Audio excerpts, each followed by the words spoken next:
All right. Good afternoon. I was gonna say good morning. Good afternoon, gamers. It is math time. Because apparently I am completely incapable of, creating pre-recorded content. And the only way in which I know how to, share things is by doing them live. So is this going to be coherent? No. Is this going to be organized? Also no. But I actually wanted to, like, talk about a topic that is kind of interesting to me. Because I feel like it's partially misunderstood, and also that there's, like... It's also dumb. Damage in DFO is, like, so dumb, and I hate it. Or rather, I guess the other thing is, like, the way we parse damage is pretty, like, dumb sometimes. So, strap yourself in, because we're gonna do some numbers that honestly kind of amount to, like, napkin math. But hopefully it's useful. So, I think the first thing to talk about, I guess I can also say hello, by the way, in case anyone actually is streamed. So I don't know if anyone is currently there. Hello. So kind of the first thing that came to my mind was, like, how we test damage in DFO, because we do a thing called a sandbag test. So, like, a sandbag test is, like, you have... Oh, can I draw things? I couldn't draw things for a second. So the sandbag test is when you take this bag, it has legs and stuff, and then you, like, hit it a bunch of times in, like, some predetermined time frame. So this has literally gone from, I think this test has gone from, like, 20 seconds to, like, 25 seconds to, like, 30 seconds.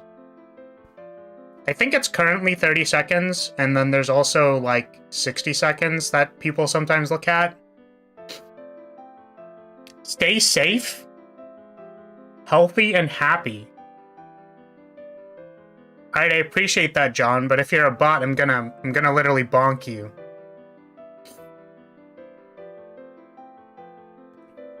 I'm gonna assume that you're not. But also, read the rules. Okay. So yeah, we have a bunch of damage windows that we test within, right? And then, like, you just look at the final damage and go, like, oh, that's my sandbag for the given set of time. So the reason this actually exists, right? Because other servers have access to, like, different methods of telling how much damage you do. The reason this explicitly exists in global is because, like, we base these time frames or time periods off of, like, groggy windows.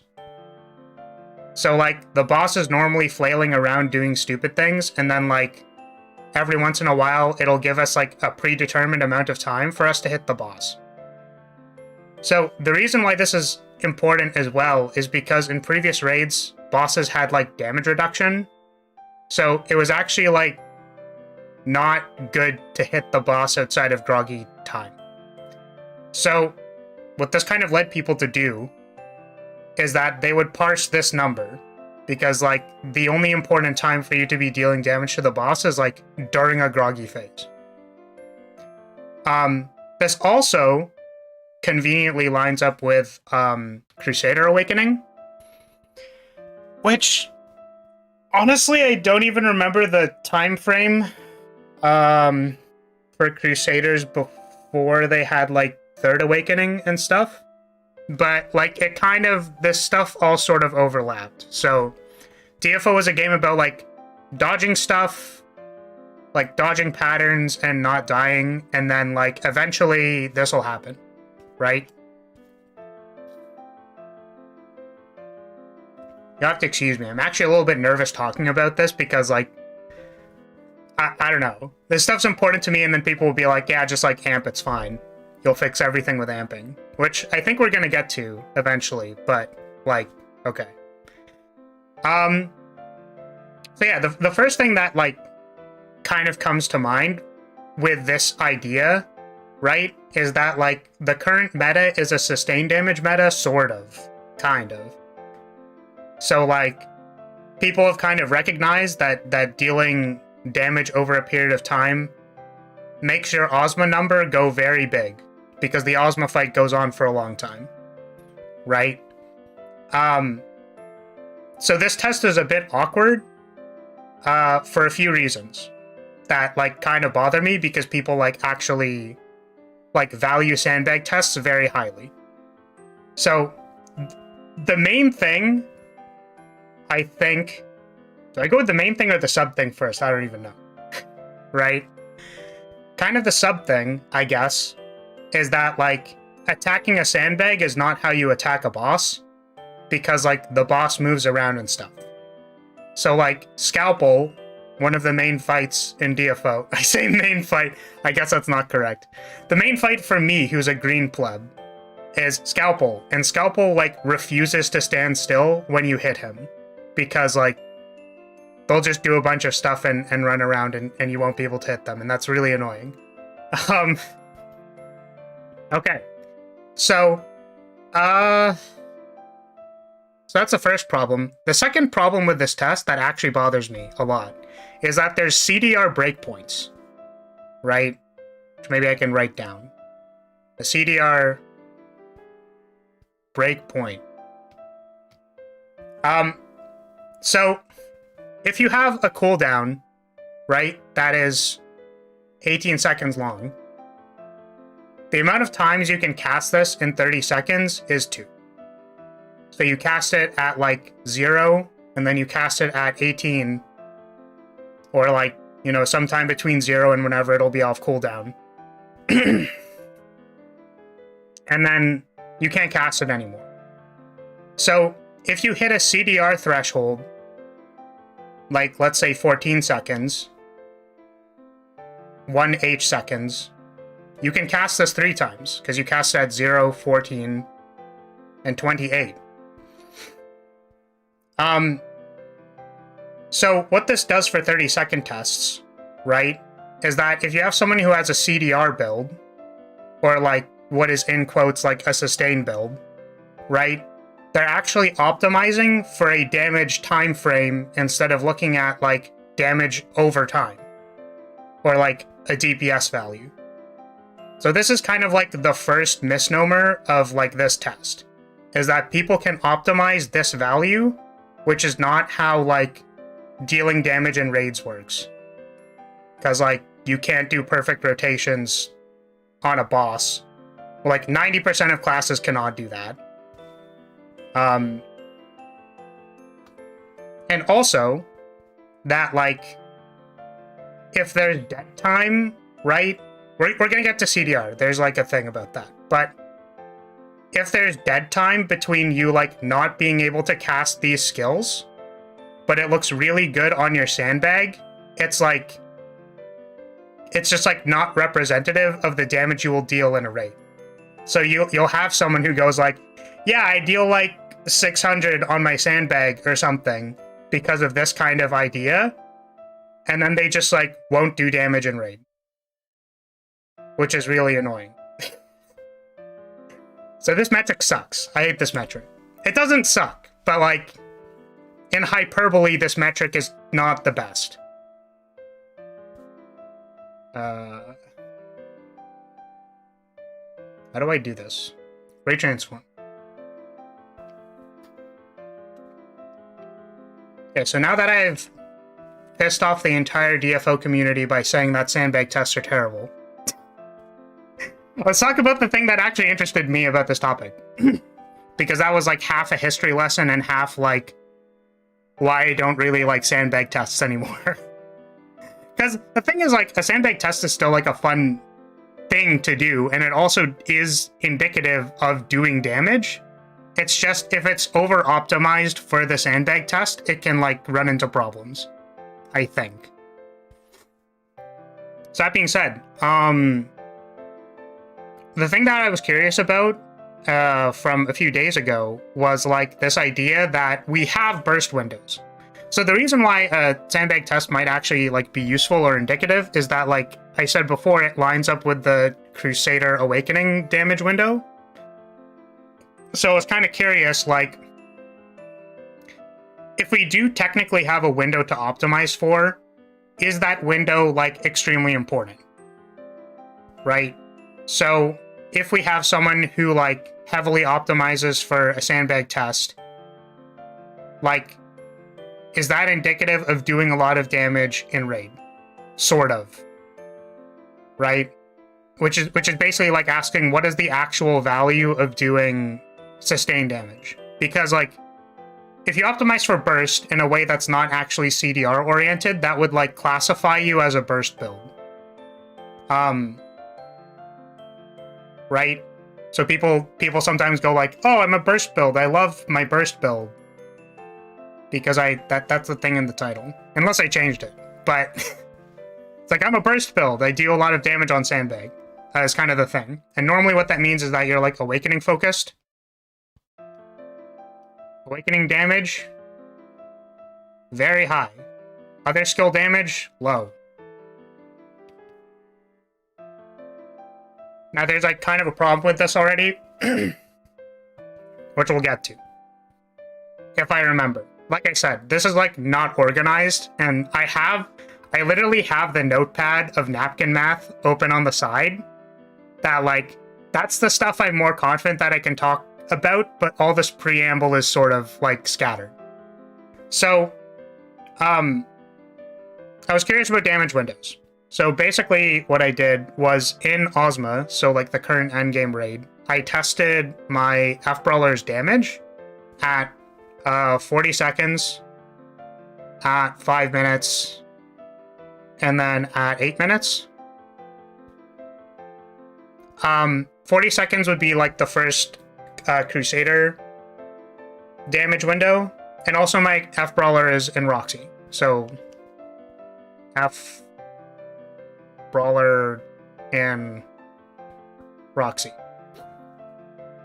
So at 40 seconds, now this is really funny because it's also gonna, like, show how bad my F-Brawler is, but, like, don't worry about it. So at 40 seconds, she dealt 5.3 bill. At 5 minutes, she dealt 11 bill. And at 8 minutes, she dealt 20 bill. So the thing is, here, at 8 minutes, it also included another 40-second burst period. So, that is to say, in 8 minutes, if we subtracted, like, 80 seconds from it... Oh, I have to redo the math on this. Oh, no. How many seconds was it? 60 times 8. That's how many seconds we have. Yeah, so 480 seconds, right? 480 seconds. 80 seconds of it is burst, and then 400 seconds of it is sustained. By virtue of, like, how Crusader Awakenings work, right? So, yeah, if we assume that the 40 seconds that comes later is equivalent to this, that splits my damage into 2 sections. So in the 80-second period, I dealt 10.6 bill, and in the 400-second period, I dealt 9.4. So this, like, you can already kind of see that, like, burst phases are important. The interesting thing is that, so my F-Brawler is in Roxy, but an interesting part of this test is that Roxy also improves your sustain damage. And I can, like, I can't really show you the gameplay, I guess, but, like, I can assure you that I was X-stringing the boss a lot and using my skills. So if we take this and we calculate it as damage per second values, that means my DPS during Groggy was... So this is off because I think I rounded. to the billion, I think. But we ended up with a value of like this much damage per second in 80 seconds, and then this much damage per second in sustain. So very, very vastly different values, which kind of makes sense because, again, Crusader Awakenings are very important. Okay. So that led me to think, right? I can probably actually, like, hide some of this instead of needing to, like, make it smaller every single time. So let's separate this. So what this made me kind of think was like, okay, so if Crusader multipliers are very, very high, we might be able to like burst periods might be extremely important, right? Because let's say your damage was 100, and then like 80 of it was done during burst, like as a raw value before modifiers, right? And your multiplier during that time was like 0.8. These are just the numbers I wrote down, and I did this off of a like percentage, I think. But like it kind of gets the point across. So let's say like most of your damage is done during uptime, right? This would be 64. And then during a period of weaker multiplier, right? Like 0.2, you get 4. Right? That's just like math. So it's funny because like when you put it out as math, it's like, well, obviously, if you multiply things, they look bad. It's like, yes, that's the point. You end up with 16. So this one deals 32, and then this one deals 68. Right? Basic math, and also this is like heavy hyperbole, right? This isn't actually like the multipliers for this thing. It's just like, this is a concept, right? So if the multiplication done during an awakening period is very, very high, and most of your damage is during that period, then you will deal more damage than like a sustain build. Interestingly, this is actually kind of how raids used to work because of how much damage reduction there was on the boss. So classes like Blood Mage, which were sustain damage focused, were like pretty bad. Because like they're just fighting through all this damage reduction during the boss fight, and it's terrible. Right? So it's not very good. So we like kind of gravitated towards doing sustain stuff or burst stuff, right? Oh, we got a sub. Hey, welcome. Okay. I can play the alert for you. Actually, I'll do that. If you want your name in the bottom right, you can go ahead. But otherwise, welcome to House Lyria. Thank you for joining. Okay. So yeah, math and stuff. The thing is, these are all theoretical numbers and like not, we haven't like done any testing yet, right? Oh, geez. I should separate the title into its own layer too, so I don't explode it. Okay, so there's that. That is the title, so I'll make another layer. Okay, so I did testing, because I was like, what actually is the multipliers of a Crusader? Because that'd be important to know. Because I can't just go like, well, 0.8 times whatever is something, and then it equals something. Great. It's like, it's not practical. So what I did was I went on my Elementalist, and I tested Lightning Strike damage. Blah. Lightning Strike. It goes zappy. Right? So the damage it did without any other modifiers was like 9.6 or something. So I rounded it to 10 because it made math easier. So it has an arbitrary value of 10. It doesn't matter because like we're going to get a multiplier afterwards anyways. So then I tested the damage value with Valor Blessing. This was done with a friend of mine who also helped with the math later. And with Valor Blessing, it dealt 120, which means that the Valor Blessing modifier is times 12. So then it was 162. I rounded that. So this was with Aria. So this was tested with an F-Satyr. F-Satyr multiplier test. So with Aria, which is like their temporary damage stem, which again, later in this test, or like later in the modeling, I just kind of assume Aria has a 100% uptime. Whereas you could like compensate for that, but it's like most late game satyrs have that anyways, and also the difference is like surprisingly large, so like it doesn't really matter. So this is times 16, right? And then with awakenings, awakenings, this is with I don't remember which one it's bound to 1A, I think. It's like the sustain one. It's the whatever the sustain awakening is, right? Whatever the sus awakening is. The multiplier was 300, which means that it's times 30, right? So these are the values that we have. In any given damage period, we could like take whatever damage we would be doing and then multiply it by this value and have some kind of estimate for how much damage we're doing, right? Because this is all modeling, right? This isn't like Ozma has defense, for example, right? So it's not like these directly translate to how much damage you deal in the fight. It's just like a concept, right? So this is where we had some...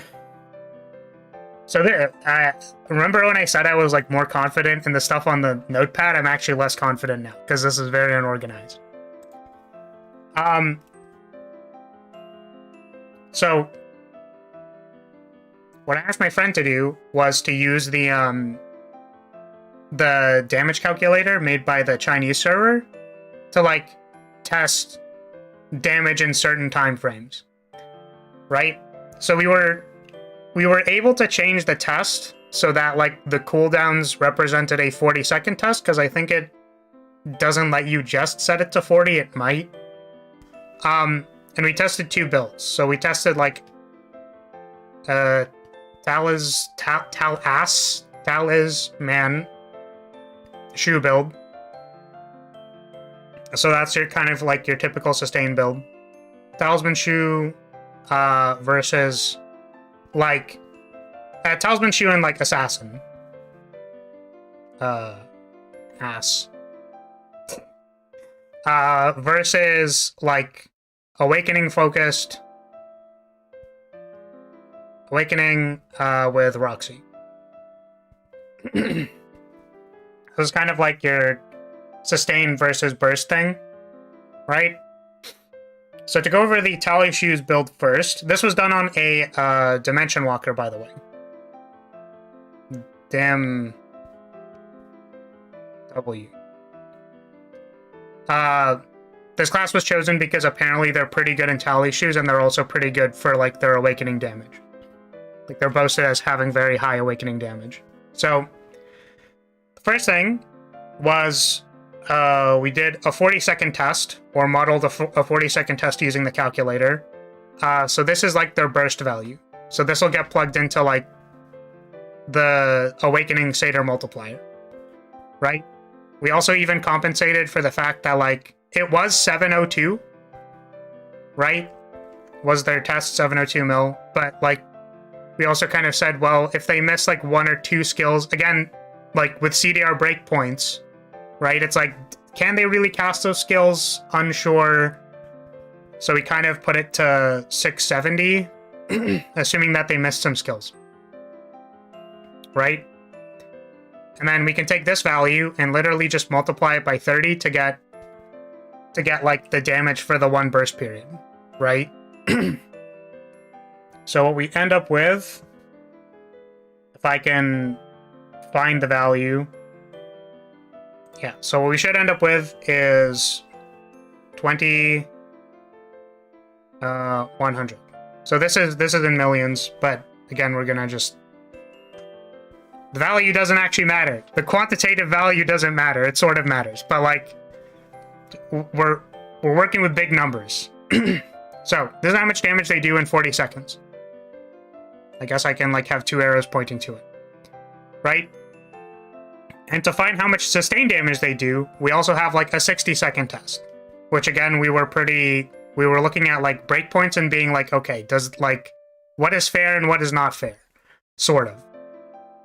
So in 60 seconds, we had, again, we rounded, and this dealt 760. This also did not include awakenings.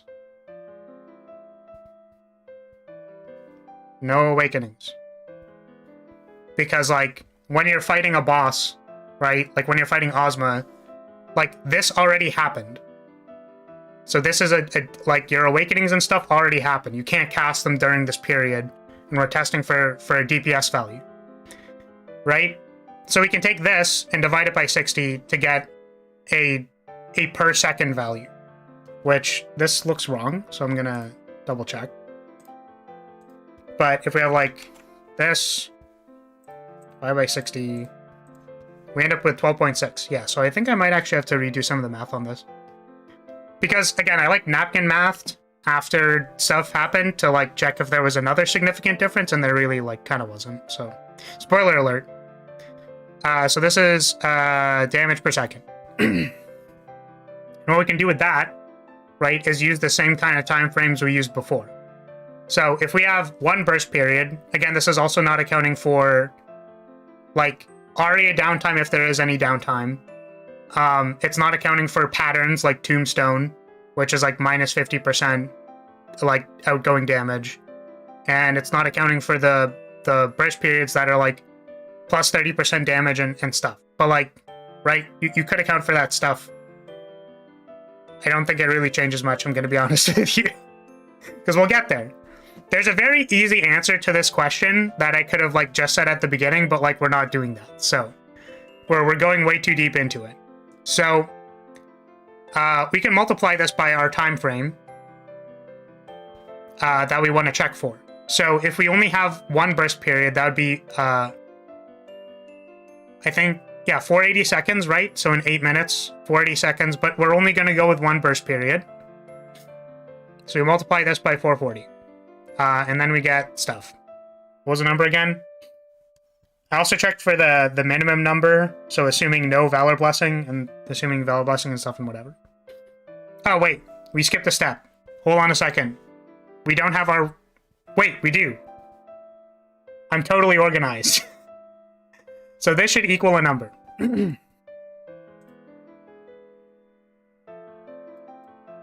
Again, I'm just checking with this one because I know I did some of the math different afterward, just to double check it. So we have 5544. So this is like a raw value of how much damage you'll deal over whatever period of time. So now we can multiply this by like the ARIA modifier and the VB modifier to have like a minimum value and a maximum value, but like we're just gonna look at permanent ARIA because like it actually like doesn't matter and it's hilarious. So we can multiply this by 16. And then that equals something. Because that is our multiplier value. If we were dealing damage for the entire time with numbers and stuff, right, this is what we get. So this value plus this value is our total damage. So our total projected maximum damage in an 8-minute Ozma fight is 108,804. There's like our big total damage number and our like modeled number, right? So how does that compare to a Roxy build? Now, the first thing kind of to point out is that we optimized for awakenings so that to create maximum burst damage. So that included like awakening levels on the weapon, and stuff. And it was really bad. Because it turns out skills in this game do a lot of damage, which is also what's going to become apparent after we do all these tests. Is that skills do a lot of damage in this game. So what's interesting is that the 40-second test for the Roxy build ended up at, it was 738 mil? Yeah, bring on the spreadsheets. Yeah, we're not using any spreadsheets today. I did most of the math already, Chris, but welcome. So in 40 seconds for the Awakening focused build, they dealt 738 damage, because again, I'm not working with units, don't at me.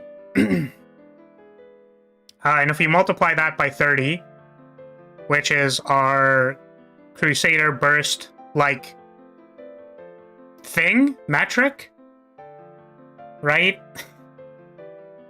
Fans harder. Stop it. My ego is large enough. I don't need this. Okay, so I think it's the second number. Basically what we end up with, right, is we get 21930. Holy moly! What is that? We have a larger number in the burst period. In the time that it bursting. Holy moly. What's that? We deal more damage. My brain just exploded. Right? So if we multiply this again by 30, we get this number, right? So we also have the DPS value of this build. So there's no awakenings. No awakenings. Oh, this also didn't include like Product of Wisdoms and stuff like that. So arguably the burst build might have been a little bit worse than I thought it was, but like, don't worry about it. So our damage per second is, or sorry, our total damage was this in 60 seconds. Notably, we also didn't parse for any breakpoints, I think, in this 60-second test, because again, we were leaning super heavily to like, okay, we already sort of know that like sustained damage is king and whatever, it's fine. So like, what if we gave the Awakening build every possible thing we could give it? Like, how much damage would it deal? So we end up with this number, was our test. If we made that a damage per second value, we get 9.2. So again, we project 9.2 damage per second into 440 seconds, and we get a raw value of this. I think that doesn't sound right. One moment. Because it's not times 10. Yeah, 4048. I think... Oh, that's why. Actually, hold on a second. So I made a mistake. After we changed the awakening values, or we rolled awakening levels off of the weapon because they were like actually really bad. So, okay. It was actually 600 mil, and then that is 10 per second, which led us to this number. Okay, there we go. Everything else should work. I might actually still have to redo the math. Awesome. Is somebody like literally cracking my window outside? Okay. I have no idea. Okay, so we can multiply this by our min or maximum values, whatever, but we will go maximum.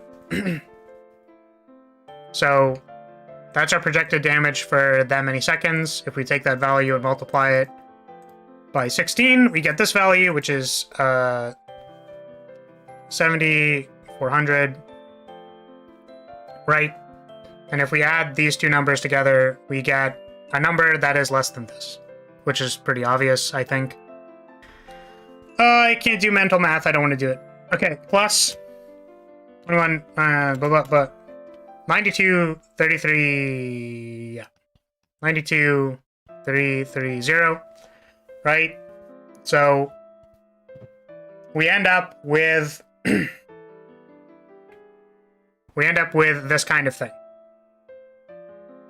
Awakening, much, much worse. I mean, what is much, much worse, because we're working with kind of like arbitrary values here, right? Much worse by an amount. Let's see, I guess we could do a percentage. Here, let's do a percentage. Percentage would be, how much 92 times a number is a thing, so it would be 108,804 divided by this number, 330. Oh no. Yeah, so it's like about, what is it, 17%? 17% more damage to catch up? Yeah, 17%. So the difference is approximately 17%. Right? So the thing is, I don't think anybody really, like, questioned this idea in general, because, like, I don't know, like, when you extend, like, the time period that far, right? Like, you know, what are you gonna really end up with? Obviously, the thing with the higher damage per second is getting multiplied by more seconds, so they end up with more damage, right? It's kind of more like, how much more lacking is the 60-second, like, sustained damage test for the Awakening build, and that's kind of where it hamstrings itself, right? Hello? Who is that? Can't read that name. That is a very long name you got there. Welcome. I wish I could say your name correctly, but I can't. Right? Oh no, I jump in after a bit of work to math. Oh god. Anyways, hey Chad and hey Flarous. Yeah, welcome. So, yeah. There's a damage difference here. There was a couple of other talking points that I want to remember. The first one is that awakening levels on your weapon is terrible. So, like, we rolled awakening levels off of the weapon because the damage per second value was like, it was like 570 or something before rolling off of it, which made the DPS lower, which made this value even lower. Like, it was even worse. Okay. So there's a couple of reasons. All right. So now that we did some math, there's a couple reasons why this happens. Because, like, the interesting thing is that this could change based on Satyr multipliers. So we had times 16, times 12, and times 30, right? So my thought, which I didn't really test for, was that it's possible that if you link the other awakening, you get a higher multiplier. So it lasts for less time and becomes a higher multiplier. So let's say it's an arbitrary multiplier of, like, I don't know, times 50. It's not that much higher. But if we said that it's times 50, right? And then we did the same thing, right? Like, you might end up with a higher disparity leaning towards the awakening stuff. And also, interestingly, since it closes the time frame, instead of it being 40 seconds, I think it's like 20 seconds. I think the awakening build actually does notably more damage, or something like that, right? Because we also tested 20 seconds for both builds, and then it was like greater to the awakening build, like on raw values, which means when you multiply the raw values, the awakening build would deal more damage, right? We didn't check to see if that dealt more overall damage, like if you projected this and the DPS values, like, across 8 minutes, like, would it deal more damage? I don't actually know. Mostly because we didn't test for this multiplier, so I didn't really want to do the math on it. So, like, the Satyr multipliers for different builds and whatever could be different, which might lean more towards awakenings. The other thing, because again I said, like, we hamstringed the Talisman Shoe build because it hit CDR breakpoints. The reality is that, like, if you practiced a rotation, for like a certain amount of time, let's say again 40 seconds, if you practiced like a rotation for 40 seconds and you hit absolutely every single skill, then it doesn't matter if you hit a CDR breakpoint. You do the damage in 40 seconds, aligning with the DPS window. So if we didn't hamstring the burst of the Talisman Shoe build, I think the difference is larger, right? And the reason this happens, and why like sandbag tests frustrate the heck out of me, and why Talisman Shoes frustrates the heck out of me, is that skills are just OP in DFO. They do so much damage. Like, it's actually insane. So, like, where is this value? So if we took the Roxy build, it was 738. This is Roxy. The Assassin build, uncapped, where was it? Was 702. So you get 30 mil. This is in millions. You get 30 mil for, like, completely hamstringing your DPS number. Right? Which is terrible. So even if you're an Assassin, casting a bunch of, like, one skill in a Tally Shoes build just, like, already does a lot of damage. So there isn't, like, a high enough distinction between these two numbers for it to be valuable to go like, all right, let's scrap the times 30 modifier, let's go times 50, and then focus on awakening builds. Because this number isn't far apart enough in 40 seconds. What's interesting is that if we project into 20 seconds, again, I don't actually remember the value on this, but this was a lot higher. I'm going to make an imaginary number here because I don't remember the actual number, but it looked something more along the lines of, I think, like 650 to, like, the Assassin build not being able to cast anything at, like, 500. This is not a real value. But, like, okay, so in previous DFO metas, where we have a burst window, so we have a 20-second time frame we have to deal damage within. Any other time, we're not dealing damage to the boss. That aligns with doing this, which aligns with doing this, which makes cooldown and CDR very bad, which is why historically people have optimized for awakening damage. So, like, CDR is very bad in this scenario, which is why, like, in the past, people have done that. You get 30 mil, which is terrible, times 50. How high is the damage in this game? Don't worry about it. Look, these are arbitrary values, right? So yeah. So we can see why historically in the past, like, DFO players have optimized for, like, heavy burst and specifically awakenings, because you don't have time to, like, cast enough skills to make up this gap. But, like, as soon as you go to 40 seconds, like, Assassin does more damage. Kind of. Because we're assuming that they're also going to have 400 seconds of sustained damage. So, one last thing, because this is where we kind of separate the servers.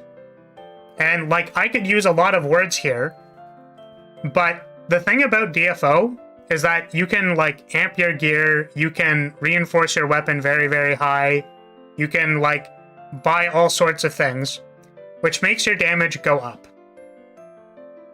Damage basically has a nigh infinite ceiling in this game. How do I do an infinity sign? You can basically make damage go up infinitely in this game, which is part of what irritates me, because, again, like, it creates these kinds of problems. So damage can go up infinitely in this game. Nigh infinitely. So the thing is, when you're fighting a boss, it actually doesn't matter anymore if there's damage reduction or not, or, like, whatever. The reality, like, outside of Ozma, so every other boss in, like, phase 1 or whatever the heck, is that if the boss only lasts 20 seconds, what did we learn about dealing damage in 20 seconds? Right?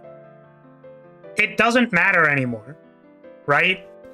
So what people do is they link Satyr 1A, or whatever it is, because I don't remember the terminology because I don't play Satyr a lot.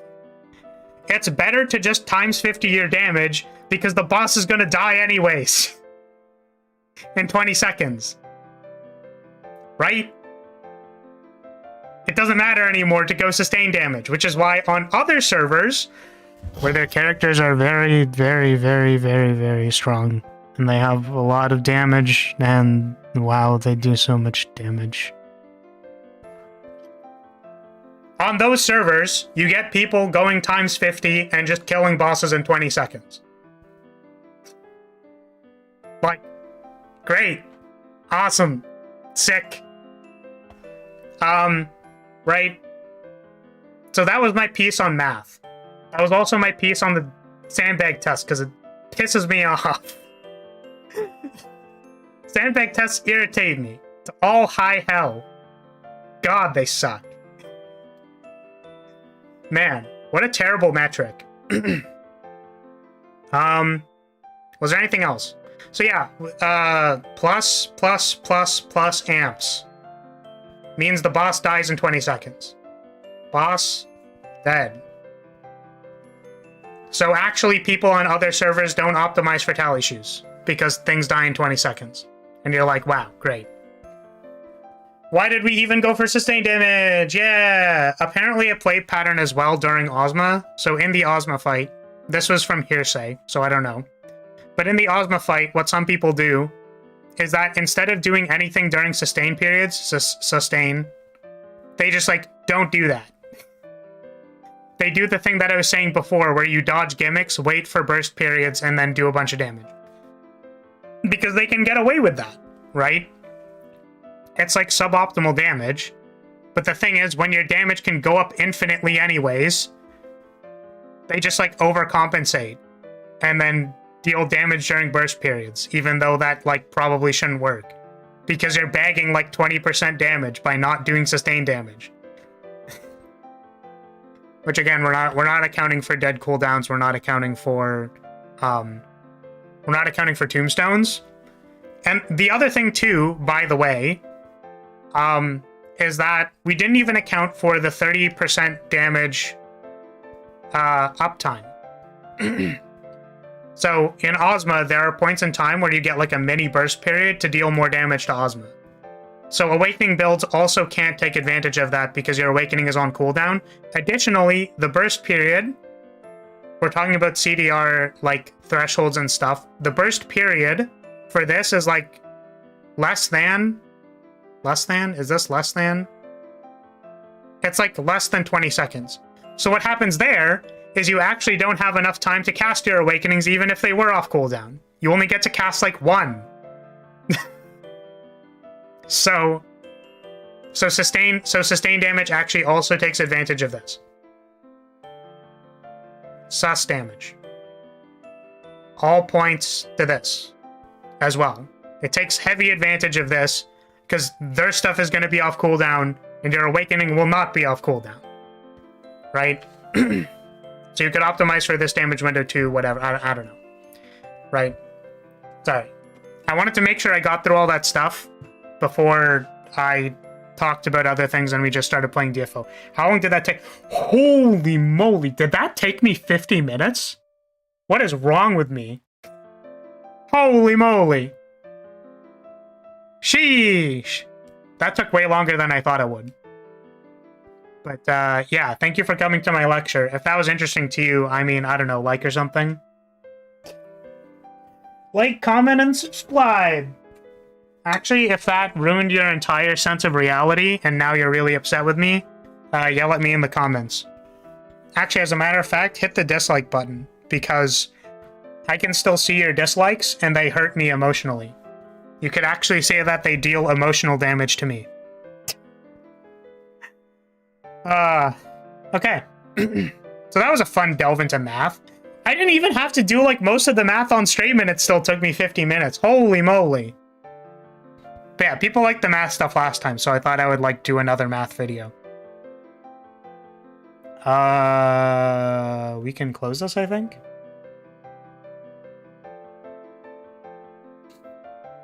And I'll read some stuff. I guess I never summarized what I said, but TLDR, doing damage over a long period of time means you do a lot of damage. Focusing on one window isn't relevant anymore because, like, burst windows disappeared, like, 2 raids ago. 1 raid ago. I think 1 raid ago. Yeah, okay, whatever, we won't worry about it. But, like, the context of the sandbag test isn't really there anymore. And it's also not enough to, like, really justify focusing on burst. Okay. Sorry, I didn't read any of this rant, so I'll read it. Feels like DFO has the strongest characters. Drop them in any other RPG, like Final Fantasy. Yep. Like, not even Bahamut, the world-ending dragon, he's getting wrecked. Yeah, this is definitely an older game. The more a game goes on, usually the more broken you become. Certain builds become so OP. So there was a very specific thing, like, or reason why you have infinite damage in DFO. And that's because, like, the things you can equip your character with, like, outside of the gear of the patch, right? So I think I'm going to turn this off because I can tab into DFO now. Oh, wait, I can't yet because I have to open stuff. But rants, like, the damage of the gear and the cap, like the level cap, is balanced for itself, right? So we're assuming that's like a static value that just kind of works with the patch. It's not like you keep getting more and more and more and more and more OP, where you, like, one-shot Bahamut. That's not actually how it works. The reason why you can have infinite damage is because you can, like, upgrade your gear, like, with gold, effectively. So if there was a relationship between money and gold, which there isn't, by virtue of the TOS of the game, but don't worry about it, there is a value of having a lot of gold that then turns into DPS. And the thing is, those systems just keep going up. Like, people have, like, AMP 14 stuff, and they can just do that. Right? It keeps going up. You can reinforce to plus 15. Most people stop at 11. Most people expect you to have plus 12. But you can go to plus 15. You can do that. Right? So, it's less about, like, outscaling the content and more about, like, outscaling the designed average damage for the cap. So you just deal so much damage. Why does sustained damage matter? Sorry, I wanted to open one thing. Because I didn't open it yet.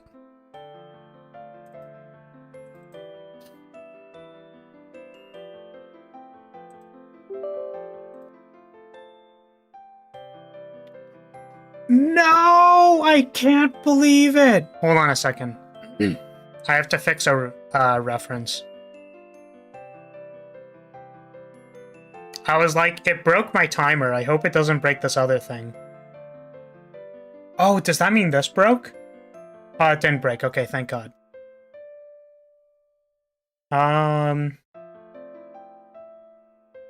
Where is it? My keyboard. I want to fix my keyboard. Because it doesn't have the cute Elven Knight plastered on it.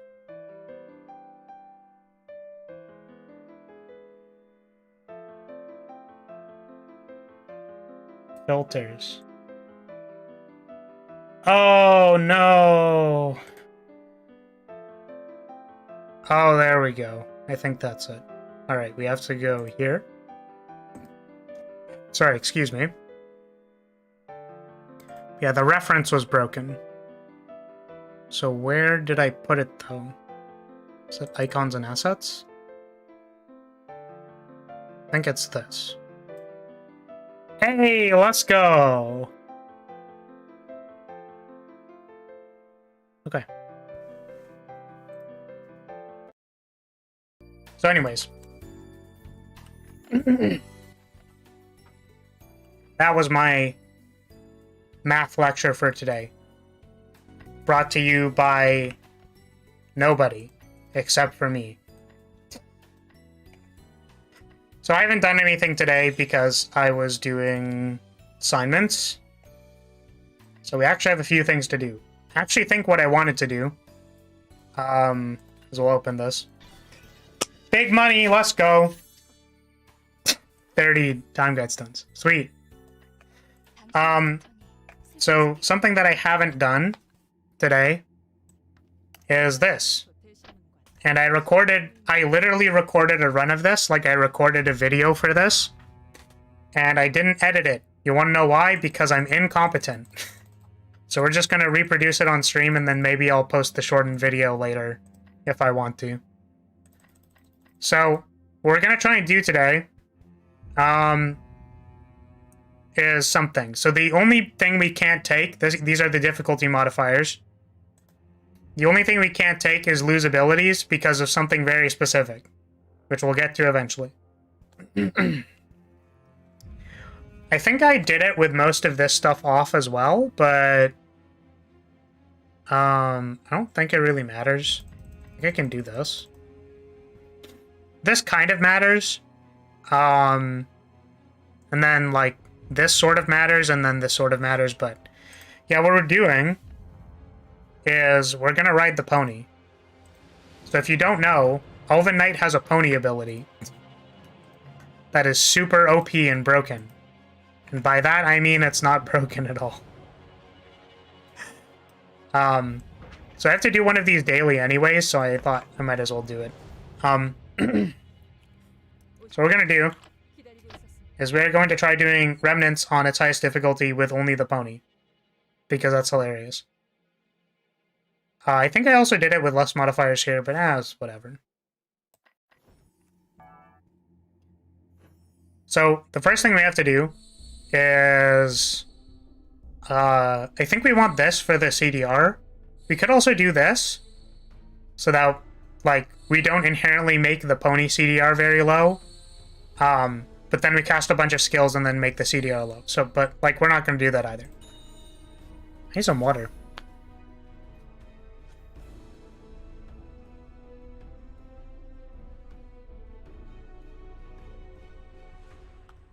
I think the thing I did before was I did this with, holy moly, I really dried my throat out. Wow. I did this with Tally Shoes before, but I think Time Traveler might also work. Also, we can't really, like, do much with the pony yet, but, like, we sort of can. So the point is, we'll try and stay on the pony for as much as possible, but I don't want to wait around for the cooldown every time. So we're gonna hope we roll well and then go from there. This run might not be as glamorous as the one I recorded was actually, like, pretty hot. We're already off to a terrible start.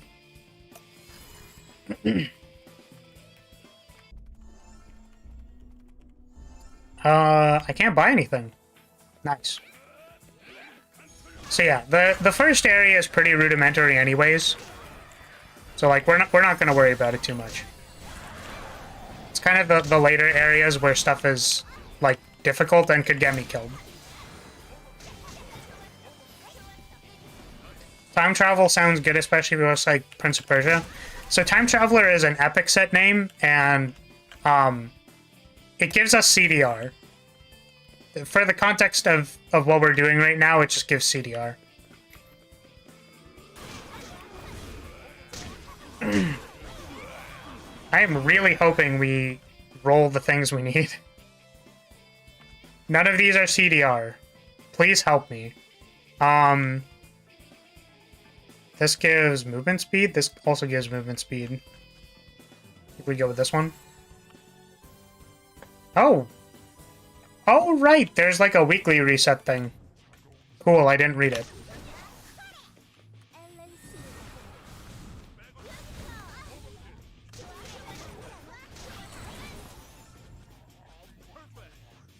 I think this doesn't do anything. Upon casting a skill has a 50% chance to reduce a cooldown for a random skill 1 to 45 by 1 second. I think we still take this anyways.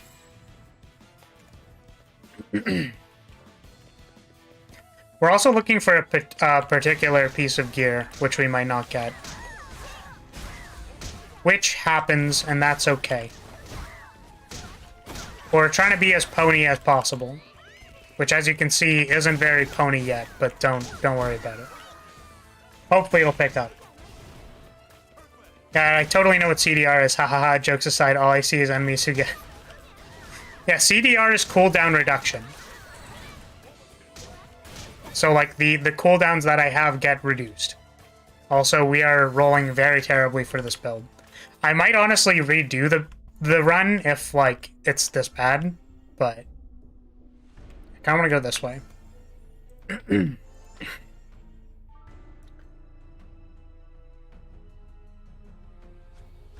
Okay. I think we sort of want this. Wow, we have not rolled like a single pony for skill selection. I will literally redo this run if this is bad. Like, I am not opposed to just redoing this. I'm gonna just roll bad. Oh, I can get on the pony.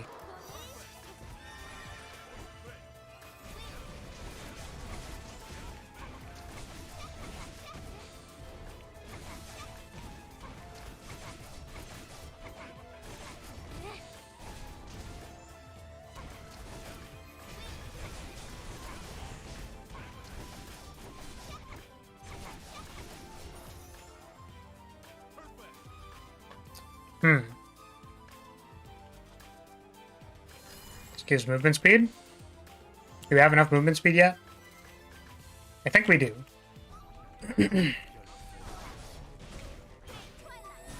Oh, whoops. Got you. I now know how my friends feel when I use fighting game terms. Yeah, I definitely assumed a certain level of knowledge when doing the lecture. I don't remember if this actually works, but we're gonna take it. I assumed a certain level of knowledge when doing the lecture. Let's see if it works, actually, because if it works, that means I do a lot of damage, right? Does not look like I'm doing a lot of damage.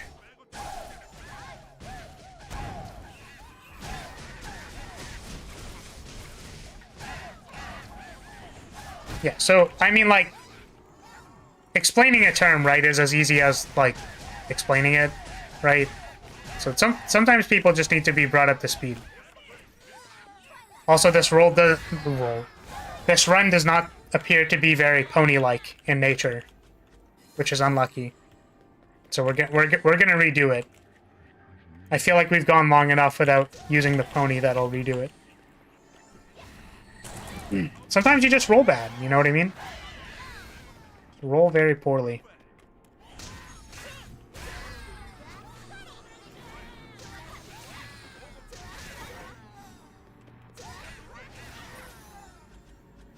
Yeah, really. Damn, we suck at this game.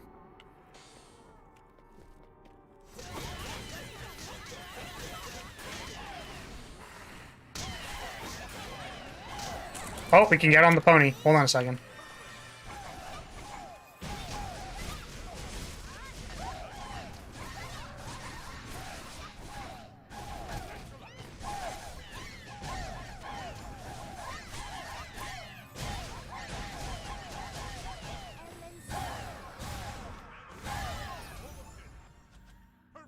Nothing.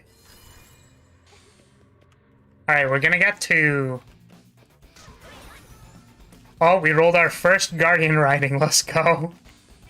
We're gonna beat this boss, and then I think I'm gonna leave the dungeon. Just so I at least have the daily rewards before quitting.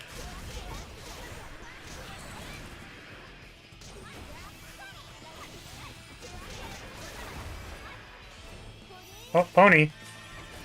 Oh, no.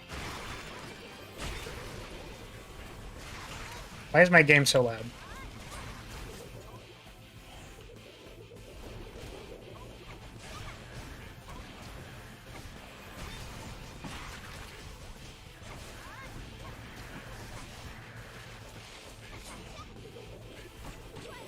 Oh, they knocked me off the pony. Alright, cool.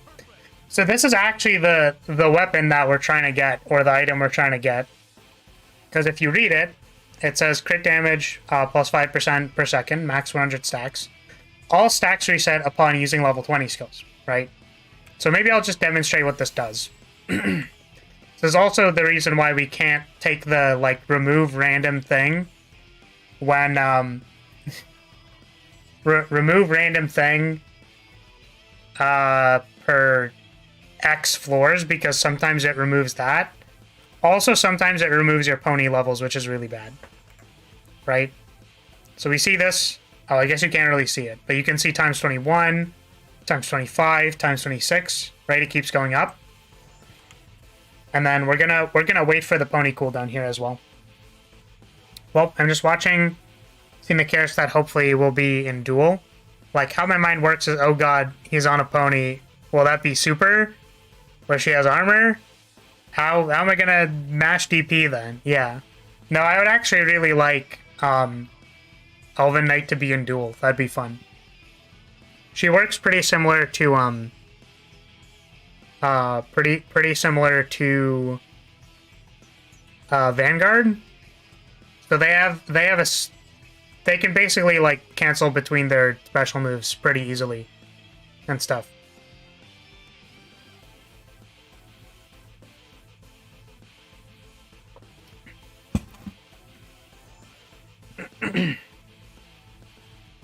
Okay, it's almost up. We're at times 85, times 87, 88. So watch this. So if I press the pony button, this doesn't reset. 97. Keeps going up because pony is a level 15 skill. It is below level 20, so we can use it. And now what this does is that I do big damage. We were previously not doing damage, and now we sort of do some damage. I have to crit in order to deal that damage, but like this is significantly higher than what I was dealing before. None of the other skills that I'm casting reset it either. But yeah, we're gonna die here. Can I check how much? I have to check it outside a dungeon, but this is normally when you'd fail it if you're just farming the event, which I'm just farming the event. But we're gonna go back in. We're gonna see if we can get a better build next time. Timer is still broken, by the way. Oh my goodness, I forgot I picked up a Time War. I forgot I picked up a Time War piece. That's hilarious.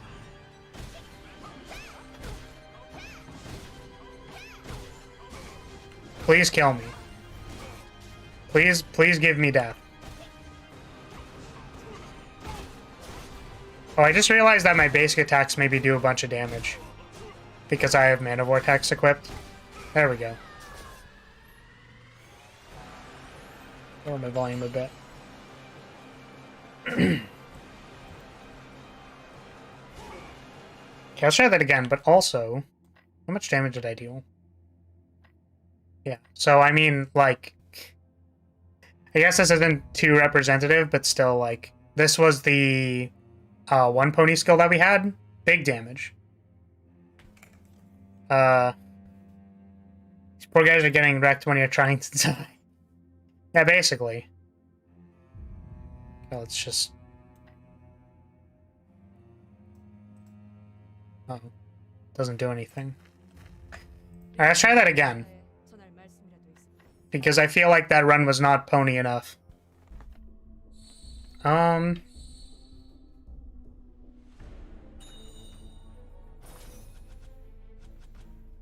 Yeah, so we'll take Crossroads.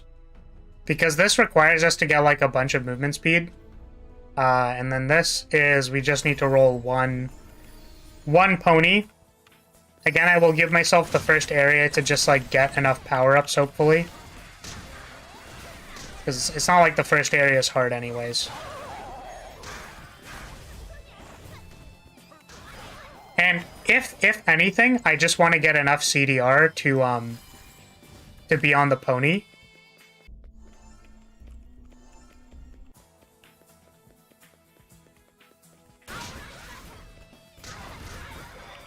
Like, the build probably works. Oh, sorry. Build probably, like, it doesn't work, but it can function without the twig. One casting skill. Yeah, that doesn't affect us. So outside of that, we could get desert, but we're not going to. Pick up this.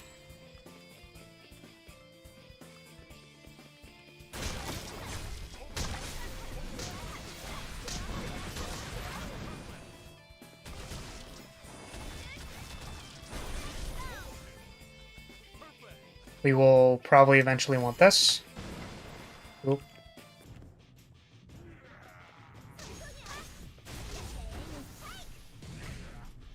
Ow, bro. Let's get on the pony. As you can see, we are currently doing baby tier damage. This is fine.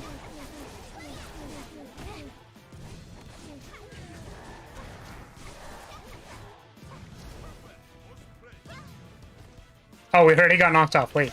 Stop. Alright. We already have the watch, so we can take this. Ooh. Axe. And my axe. My axe.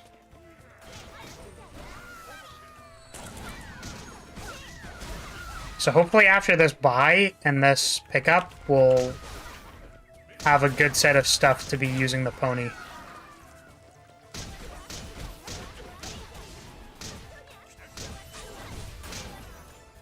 Nice! We got the twig. We're OP.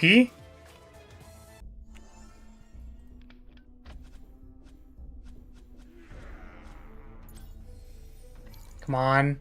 Damn it. I mean, we'll get it anyways. But we didn't have enough for this thing. I think I'm gonna take this off here. And I'm also gonna take this, and this off.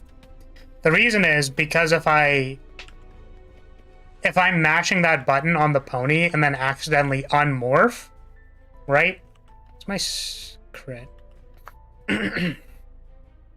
So if I accidentally unmorph and I press any of those buttons, it's going to reset my twig stacks, which we don't want. I also think I'm going to go ahead and wait for the... I was going to say I want to wait for the twig to stack, but maybe we just go. Let's just go. It's fine.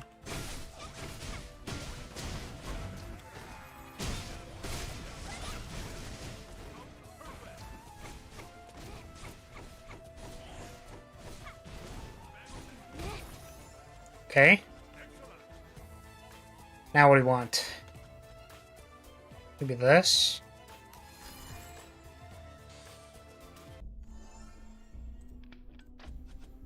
Nice. Guardian riding. Guardian riding again. Damn it. Not exactly. Oh, can we beat up the boss? As you can see, I'm hitting them for big damage. Oh, my pony's about to run out? Alright. So we have a 20-second downtime between pony uses. And I think that's even before I just got the most recent upgrades, so... So we're gonna wait. And then Time Traveler should reset our pony soon. Soon TM. Alright, pony's back up.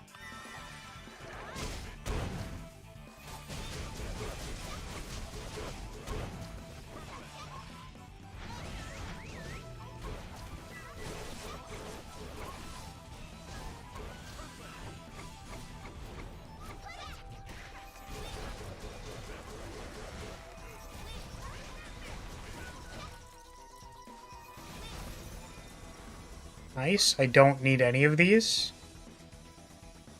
So Ruination got me killed the last time I took it, so I'm just not going to take it. We're not going to take Ruination. We want to roll for skills.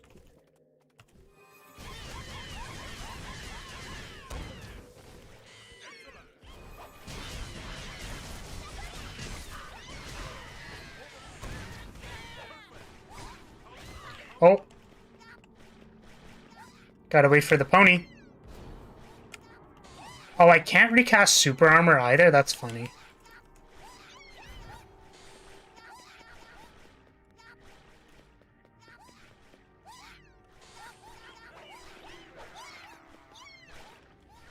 Oop. I almost pressed the wrong button. Which is literally why I removed it from the thing.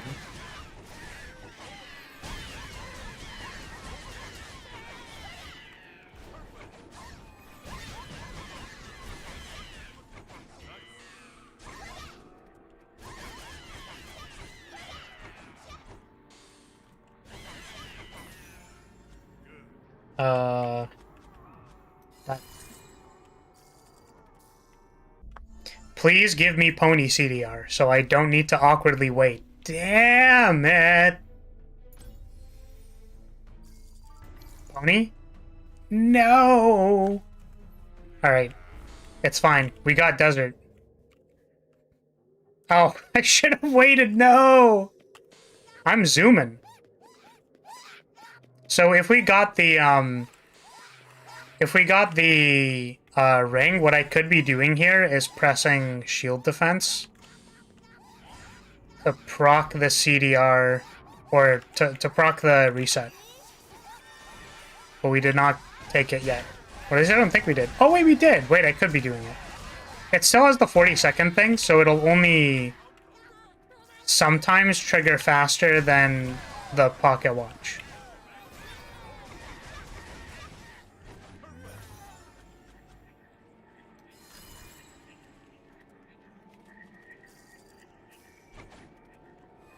But yeah, fear the horse. Fear the horse, it is very scary. Unreasonably high damage.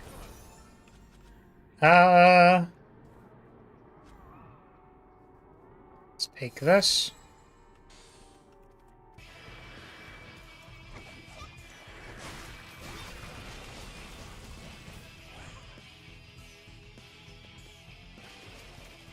Oh, I don't know if I took a Time War. Did I take Time War yet? Because I should definitely get a piece of Time War. Or the no dying thing would probably be good. I would be really happy with another level of the pony as well, if they could. Please just give me the pony. Please.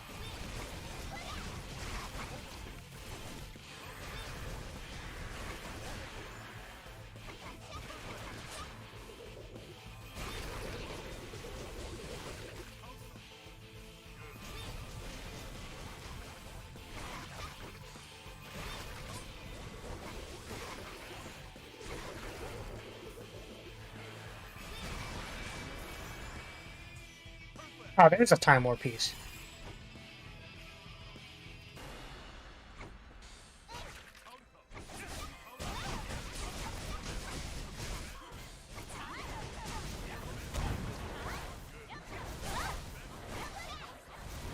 Gotta wait. Gotta precariously dodge all these red circles.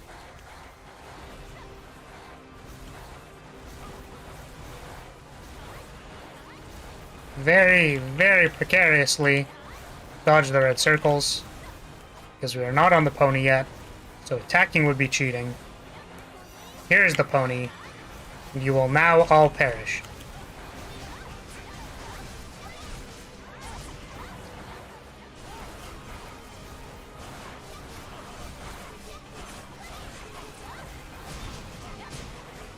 Oh, I got knocked off. I think the pony duration goes down when you take damage. This is kind of awkward. This is also why we would really like to have more CDR, so I'm not awkwardly standing here trying not to die.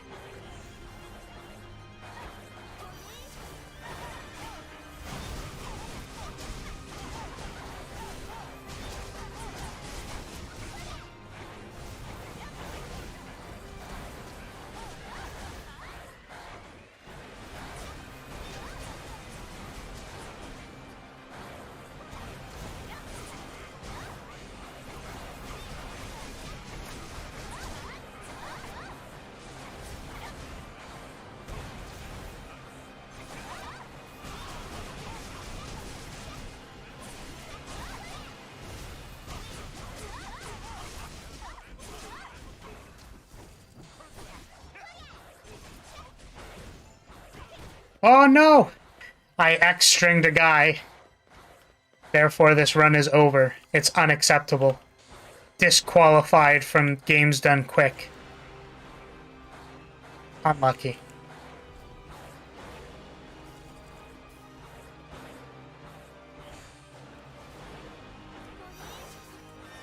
Pony!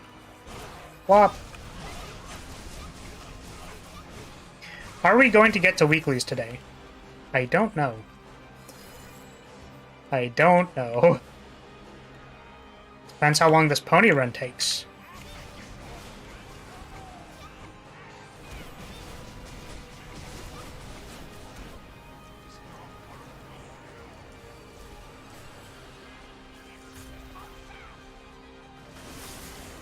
I'll get the soundtrack kind of bopping though.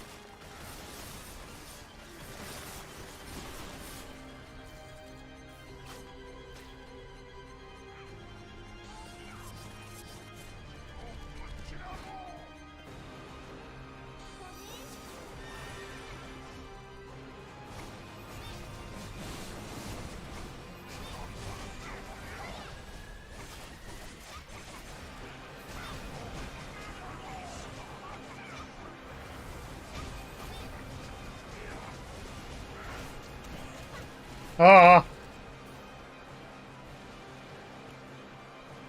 I think the other thing we need is more crit rate, because we don't have 100% crit rate.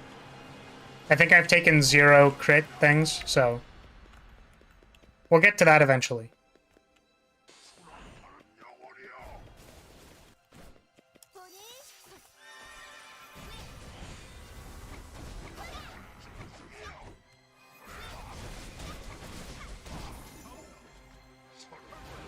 We can get more crit damage. That's not more crit rate. Oh no. Okay. Shop, please give me the goods. Please give me the goods. We did not get the goods. Oh no. I don't want to take Natural Guardian because it feels like it's cheating. The Natural Guardian procs take away from the pony damage. Guardian Riding.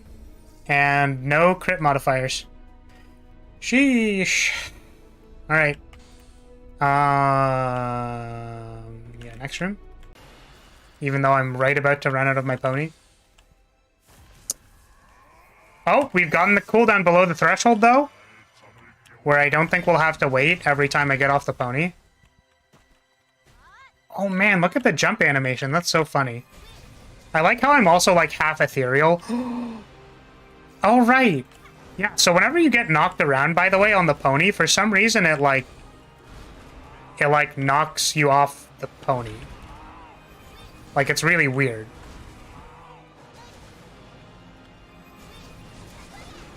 It temporarily changes your sprite back to your regular sprite, which threw me off the first time.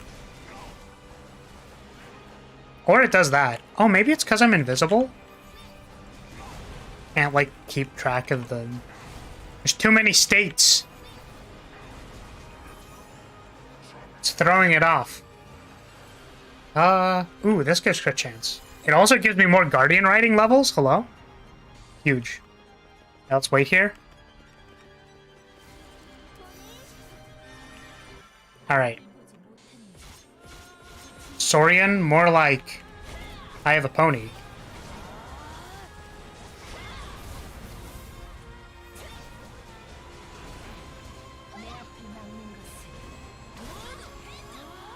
Yeah, you saw it there. I got knocked off for a moment.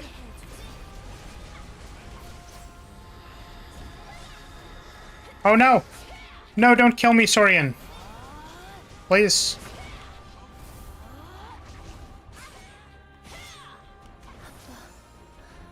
Saurian, more like Borean. Haha! Please clap. Please. Please, sorry, not please clap. Please laugh. Please laugh. Laugh, that was a joke. That wasn't something impressive. You're supposed to laugh at that. Please laugh. I swear I'm funny.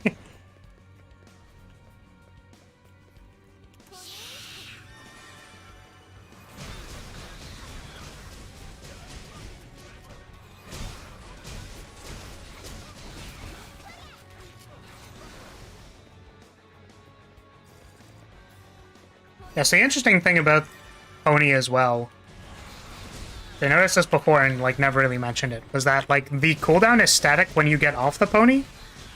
So it doesn't actually matter how long you're on it for. Which is useful for when you get knocked around by a whole bunch of guys. Let's take... This feels like the least amount of cheating that is still useful.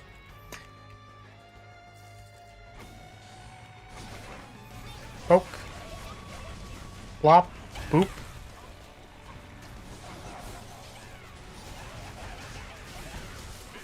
That seemed like it was a mistake and almost got me killed. Oh, where'd they go? Where'd the big invisible pony go? Oh, you know what's really funny? From one of my RPGs that I played a long time ago, my friend was effectively playing a shapeshifter. But I guess they were kind of playing like a druid, maybe? That's like a good comparison. I'm bad with D&D terms, but I do wish I could play like a D&D game. But I'm bad with D&D terms, so 1 second. Okay, so what they mainly did was they transformed into a T-Rex, and they also had the inherent ability on them to be invisible. So they were an invisible T-Rex. And the joke was that all the bad guys, like the cult of bad guys we were fighting, had to buy invisible T-Rex insurance. And they were actively going out seeking and buying invisible T-Rex insurance. Because, you know, there's random invisible T-Rex just kind of chomping at you, you know what I mean? And just, you know, it's kind of bad for the surviving thing, so they felt the need to get insurance. Someone felt the need to sell them insurance. Felt like they could sell them insurance, you know? Oops.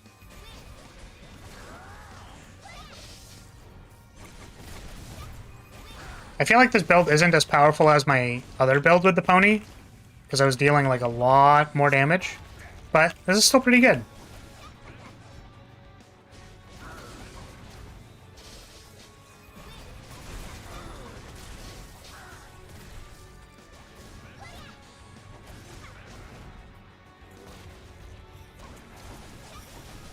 But yeah, how do druids actually work? I just know they like turn into animals and stuff, right? See, there's a big wall of text coming. That's better than me. My druid was obsessed with rats, so he just spent most of the time as a rat with his useless but annoying rat army. Yeah, I mean, strength in numbers, right? Just get him with big rats.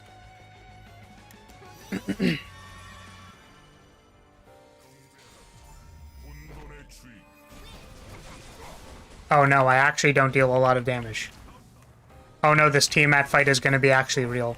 I literally, like, X-attacked this thing to death on my other playthrough of this. It was really funny.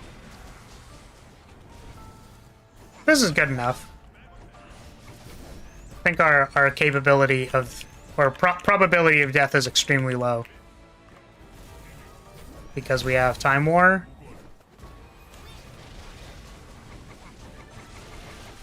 And the pony also kind of gives us a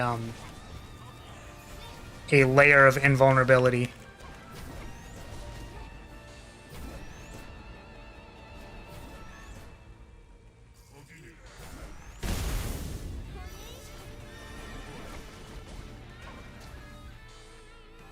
Depends. Good D&D usually has a bunch of homebrew. That's fair. Oop.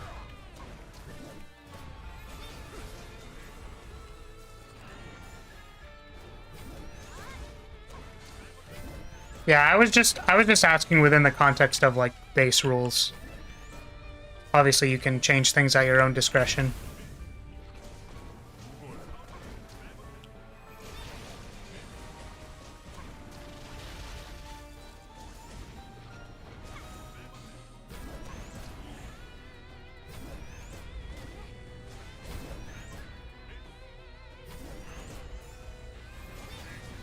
Oh, no.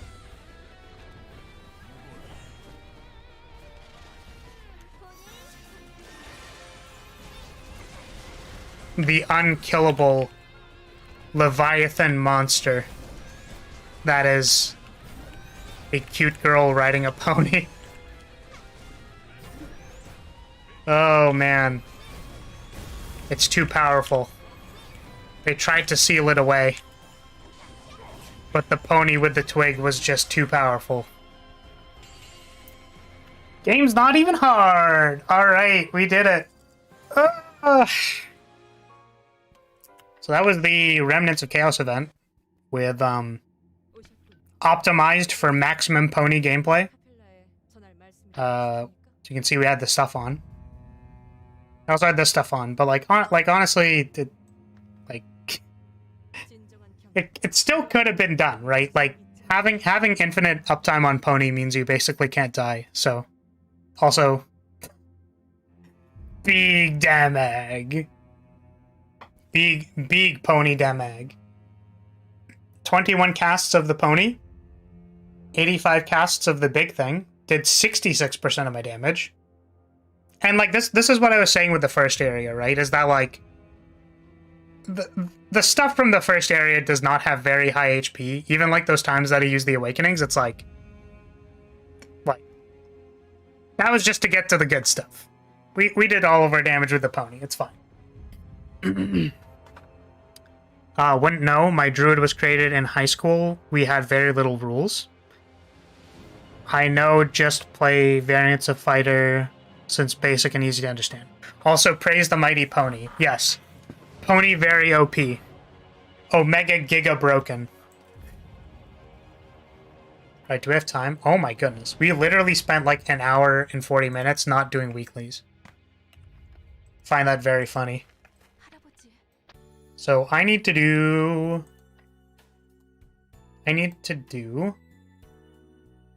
Purgatory. Sup, JV? How's it going? Hello, hello. Oh, I should make my build not terrible.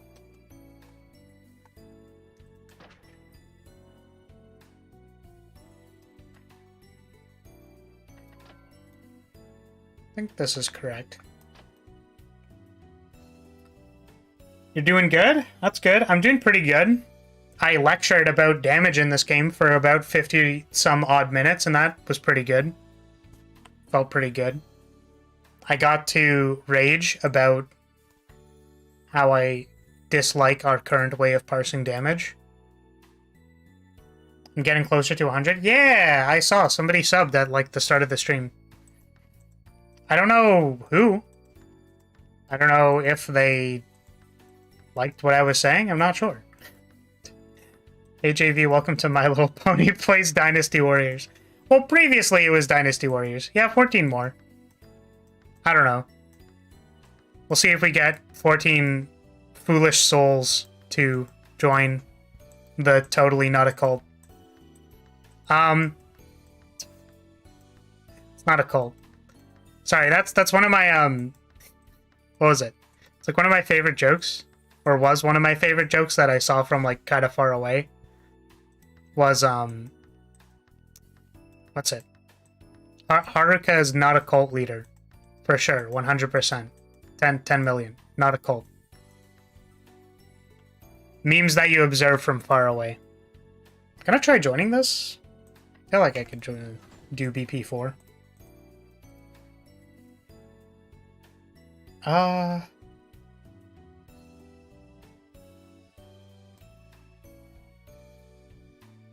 do I need?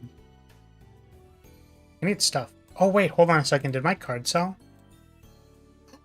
Our Astros card sold. Let's go! Also, Booba card. Very Booba much wow. I got one of these the other day. I was very excited about it. It sold. Oh, I'm also looking for... I'm looking for an epic piece. Ooh, I maybe want to pick that up. Someone put it for 35. Ooh, maybe I want to upgrade my Elven Knight on stream. So I have a second Elven Knight, right? And they need this piece. They're gonna craft the other one because I got this recently. So I could re-roll this with more mythic reroll stones, but I'm thinking I'm just gonna do thing. The channel I mod has the same joke they love. You YouTubers like being cult leaders. Well, because the funny thing, right, is that, like, the structure is very, like, you know... right? The structure can sometimes look a little suspicious, you know? But, right, it depends, like, what you do with it, right? There are, like, major differentiations between whether something is a cult or not. It's like, certainly leading a large group of people based on charisma is something that, like, is very cult-esque. But normally there are other, like, supporting power structures, and also they usually want your money to do weird things. And then also, like, I don't shun people for not showing up. You know what I mean? Like, I don't go, JV, I can't believe you didn't show up for my other streams. I didn't put you down in the tavern. I can't believe you. Rants, go shun JV for me. I can't believe it. Your behavior was unacceptable. Now go recruit 10 people to subscribe to my channel, JV. You know what I mean? So, like, there's no, like, negative feedback loop of, like, superiority and shunning and emotions and stuff. So, like, it's not a cult. Right. Okay. What was I doing? I was talking about this. So maybe I want to upgrade today and do my upgrade stuff on stream, because that'd be really fun. Currently, this person I think only does around 600, even on their best rotation.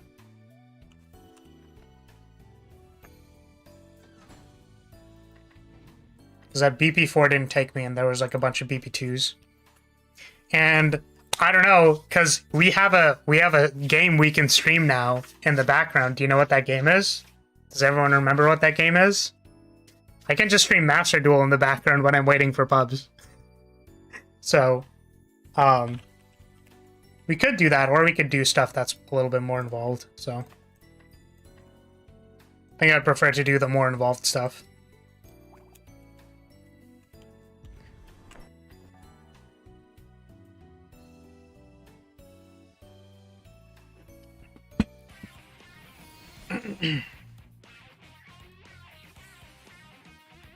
So speaking of 30-second tests, by the way, we're going to use the 30-second test as a damage price.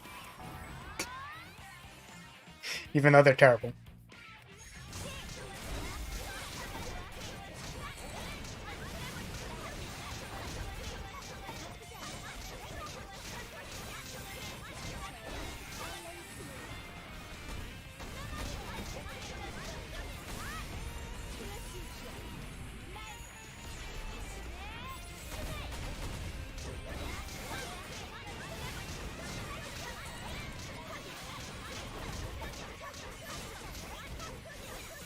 $505, that's really low. I wonder if I missed a cast of something. I could have sworn this character was around 600, but maybe they're not. But yeah, so this is going to be kind of our benchmark, I suppose. I'm supposedly supposed to gain 14% damage. 14% damage when I upgrade into Noble Executioner, so that's going to be exciting. I probably missed a few casts of like this and this, but I didn't see that other message. It didn't pop up in top chat.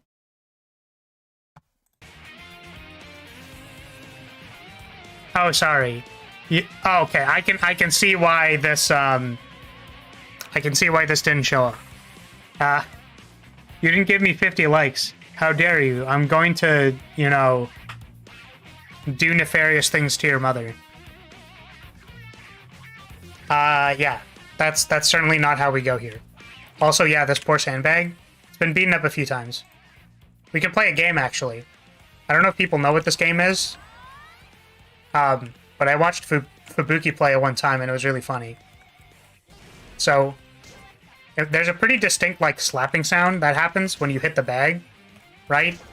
We're gonna play the game where we could do this in time, and then it's really funny. Don't actually do that because that'd be like kind of weird, but I could like, and then we accelerated very, very much. Haha, losers. Oh wait, I ran out of mana. Oh no.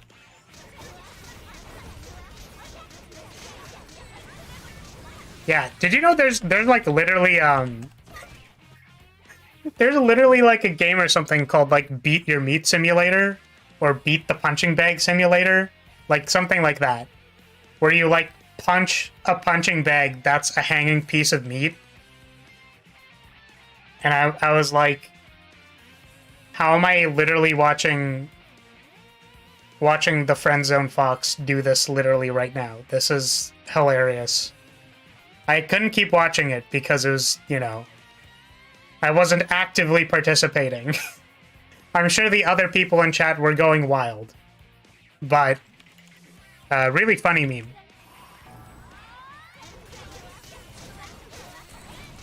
So anyways. We should get more damage when we upgrade. I don't know if I want to do that right now. Let's run the content first. Because we need Ores of Despair to, like, unlock the gear when we buy it. What we might also be able to do... Can we buy the belt? Was the belt on here? Belt was not on here. So do I want to buy this is the question. Because the rates have shown it for lower. Ooh.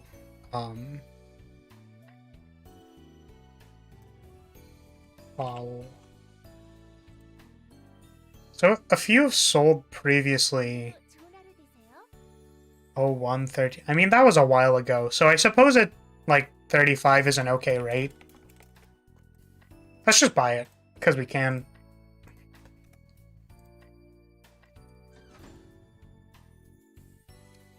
So it's going to go there. I also have to reroll the Mythic, I suppose. Oh, I have, like, no Kaleido boxes. That's so sad. Do I have Kaleido boxes somewhere else? Don't think I do. That's kind of sad. Alright, we're hoping for big rolls then. Alright. Big money. That is not very good. Big money. That is so bad. Alright, I think... Is there...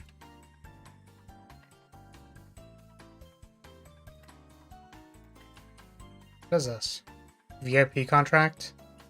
VIP contract? Can I buy...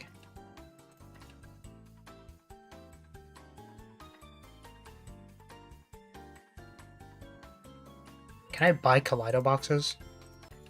Hold on a second. Kaleido. There's Master Kaleido boxes. There's also these.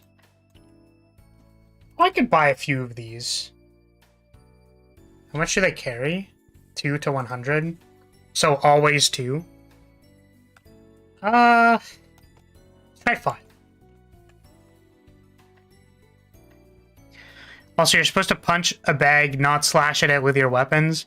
You have one guy kicking the bag, then this mad woman going ham, putting so many holes in it with her massive spear. Yeah. I was also slapping it with my shield. I like the concept of slapping it with my shield. Oh, we rolled a 9. Nice. Can we roll another 9? We rolled a 4. Alright, here we go. Let's try re-rolling these mythic options. Are you serious? Why? Why, man? Why? I got a good roll on the first one. Of course I did. That is so frustrating. Can't believe it. What am I gonna do with these 18 Kaleido boxes? Oh, I guess I could reroll my Break of Dawn pieces because they're not very good. Alright, that's fair. Alright, let's roll Superior. Big brain. We could also 100% it. Alright, hold on a second. I'm not dumb, I swear.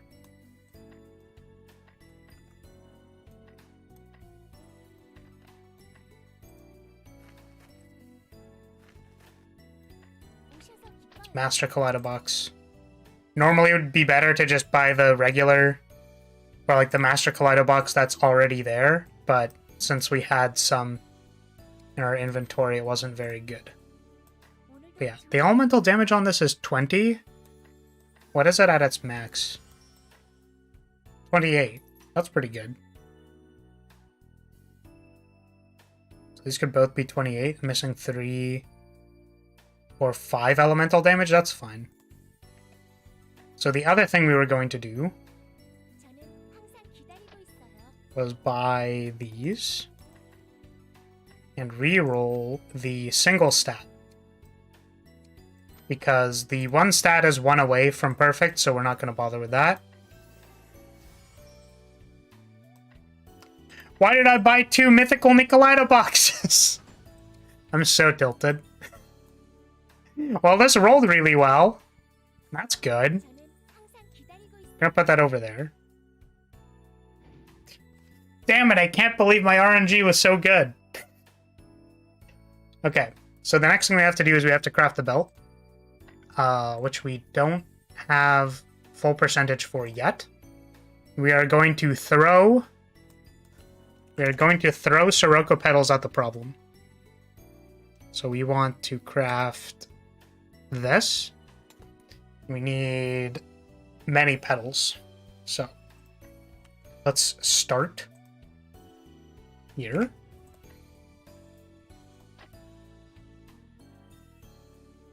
So I want this one. I'm gonna open some pieces.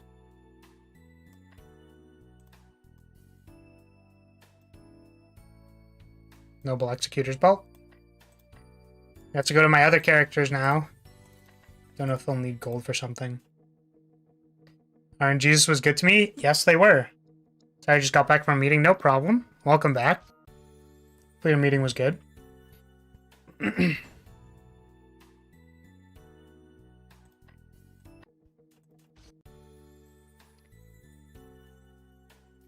You definitely aren't, and even if you were, I would never admit it since you subject us to a 4-hour math lecture about why you're not don't mess with House Lyria. We got a math teacher. Did somebody say something weird? Or did I say something weird? I might have said something weird. We can't get anything from there. Oh, this person. So I've been farming Sirocco petals because I knew I would have needed to craft something eventually. Math is the secret foundation of time magic? Kind of.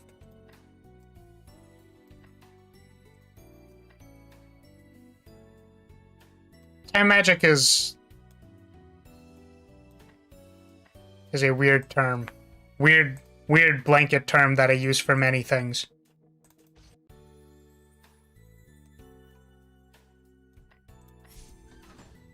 One's also close.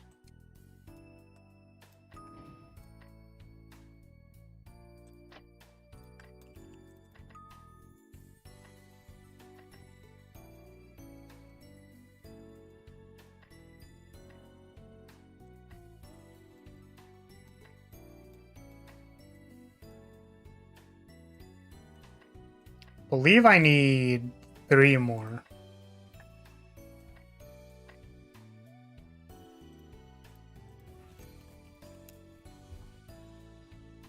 Yeah, I need 3 more. 3 more boxes.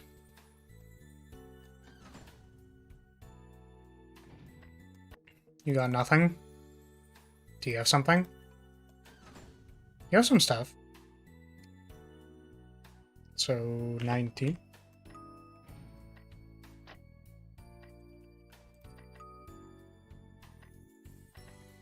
We need 2 more boxes after this.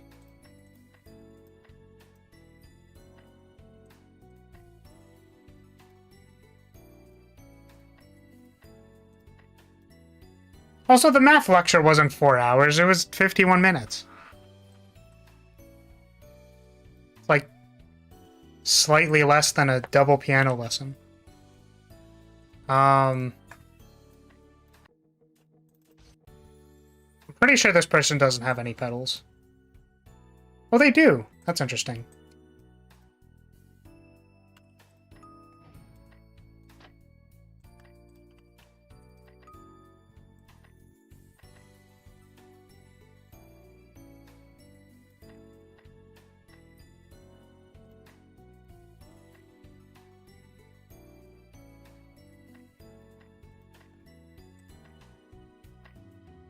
One more.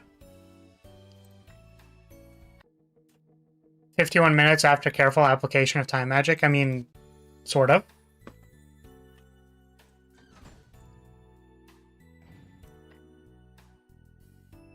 Hey, your character kind of looks like Edelgard from Three Houses.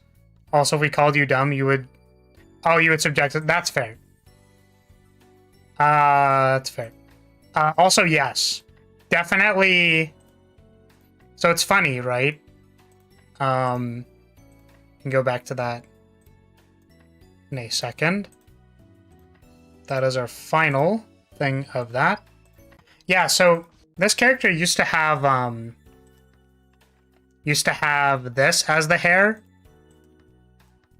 But then I like accidentally equipped this one, and I was like, wait, I super look like Edelgard. And then I got the axe to be like, hey, look, I'm Edelgard. So I thought that was funny. I know it's not like an exact cosplay or anything like that. I just think it's like a pretty funny resemblance. Okay. So let's make that belt.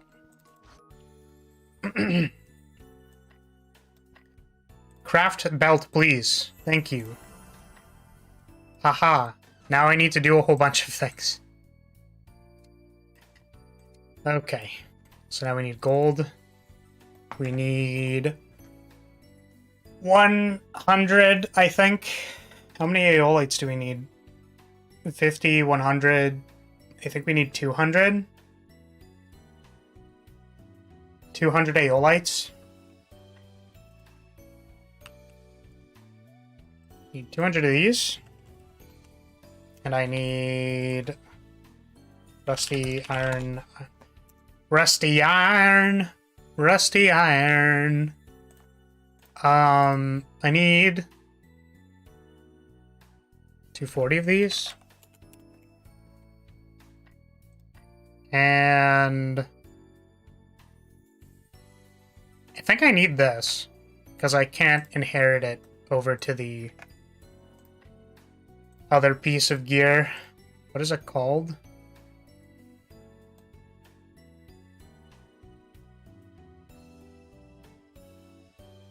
I could get a Silver Light Tagore. Or Bombing Buster. Silver Light Tagore. Expensive. Bombing Buster. Less expensive. Donkey. Which means we need some high-grade elemental crystals. We need some mana solvents. I don't know how many of these we need. I think that should cover everything. Okay. Let's upgrade-o. What was I doing? Which one do we do first? Retexturize first, maybe?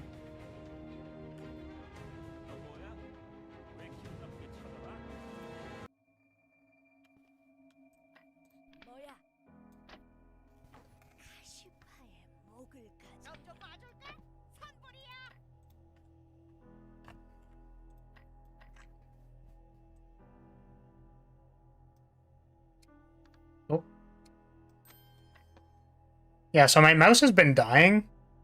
And it also has a tendency to double click. So if you notice me dragging the windows close to each other, it's literally so I don't accidentally discard the item. In case you were wondering. For literally the nobody that asked.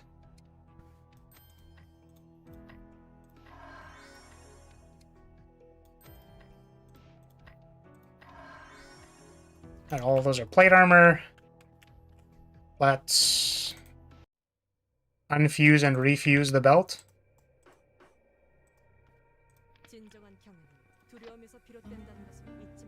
Oh, I need power essences.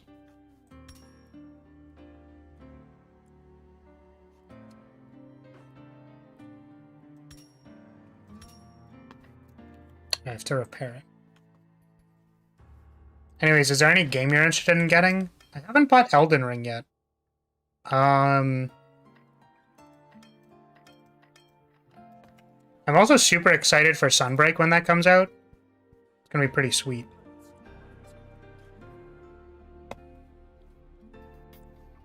But I still have to play through, like... I've said this a few times, but I bought Control before I debuted, because I was like, yeah, I'm gonna have this cool, like, story game to play on stream, and then I just, like, haven't played it yet. Because I'm dumb. Alright, let's separate that.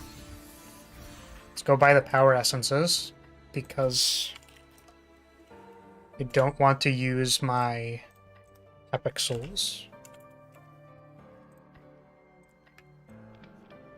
Duel, when it comes out, is going to be fun, I think, as well. Like, I think I'm actually covered for, like, games that I'm legitimately interested in playing for the next, like, while. Because I do also want to finish Dishonored. I know we didn't play it yesterday, but, like, I do actually really want to finish Dishonored. It's hard to get off the high of, like, you know, I kind of ranked up in Master Duel up to Plat in, like, one play session, which was very fun, so I wanted to continue that. But we will absolutely be getting back to Dishonored. It was, like, so much fun when I played it the last time, and we're absolutely going to be playing it again. Where are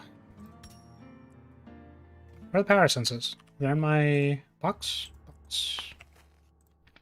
Alright, upgrade. You. Go. Here. Yes, please. Are you playing a pacifist run or killing fools? I am playing sort of a pacifist run. As in, I am trying to do the, like, fate worse than death things. So I want to do all the, like, puzzle solution alternative ways of dealing with people. And I'm sad because, like, I never seem to be getting better at doing it, but you can knock people out by throwing bottles at them. So I was trying to do that a lot, even though I was super bad at it. So we're playing pacifist, but also by throwing bottles at people, because that's funny.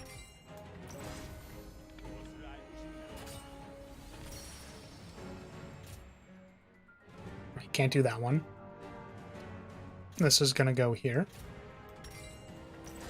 And we also have to enchant this.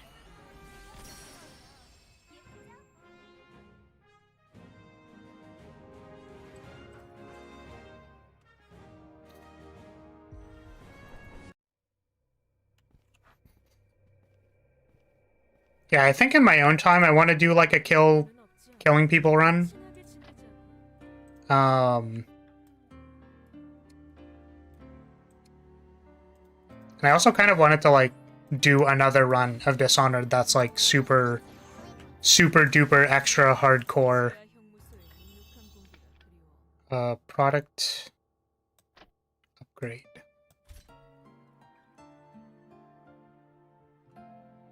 $317, right?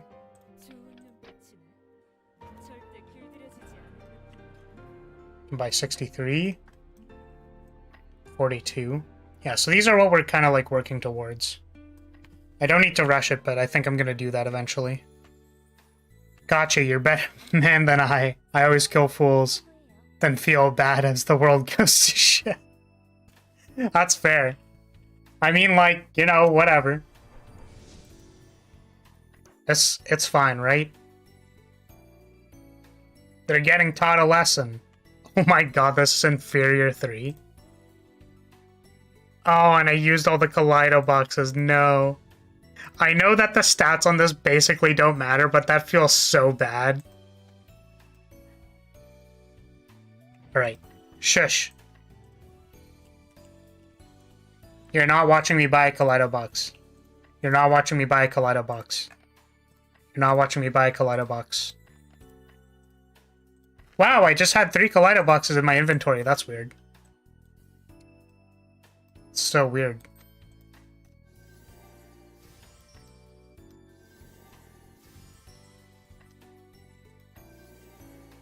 Nice. Indeed, I'm just trying to feed the rats. Yeah, that's what I'm doing. Alright, so we are going to test our damage again. I'm actually not hopeful, because normally when I do these, my damage doesn't actually go up. But find out. I did 505 before. Oops.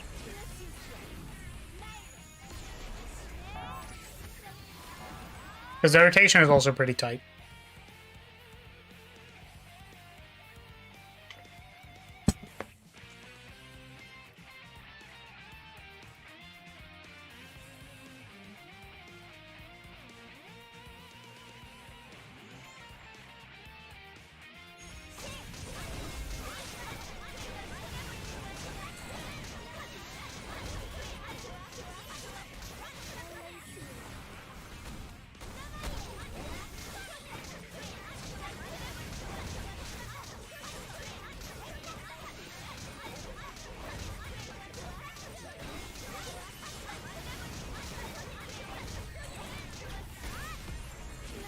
I hope this hits.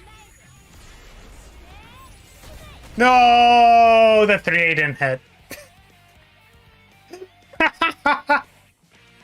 Well, I mean, it seems we did a lot of damage, despite our 3A not hitting. Which means that I'm led to believe I have an increase in damage.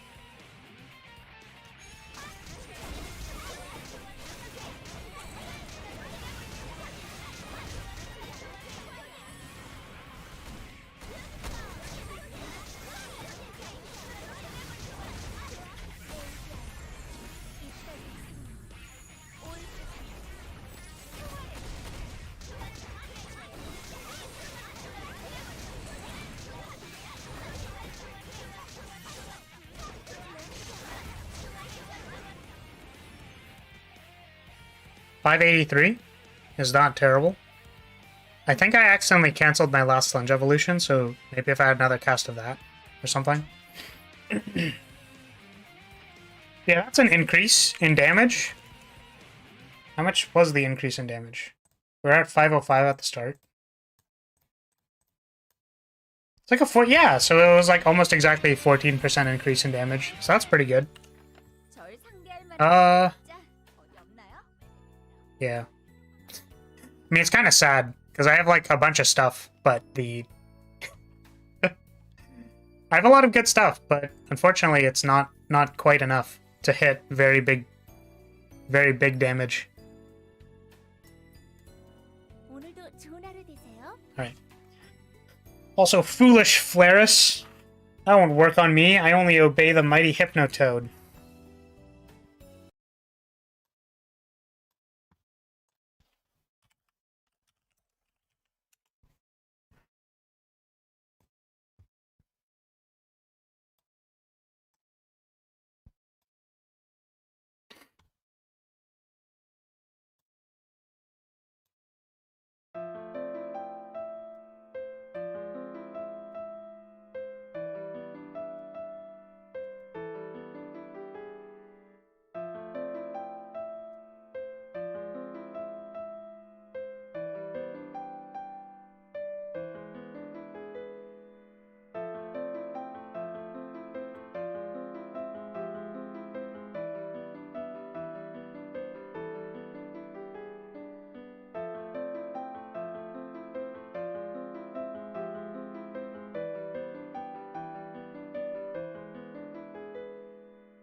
Alright, Rance.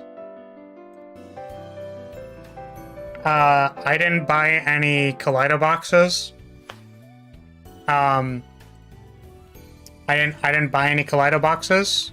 I didn't buy any Kaleido boxes. Does that make sense, Rance? Huh? Rance, you think I'm joking around? You think I'm not a divine time mage who can pull things out of thin air? I didn't buy any Kaleido boxes, okay? No Kaleido boxes were bought this stream. I did not waste like 20 mil buying Kaleido boxes. You didn't see that. Okay? Understandable? Do we have an understanding? Good. Is there anything else I can do?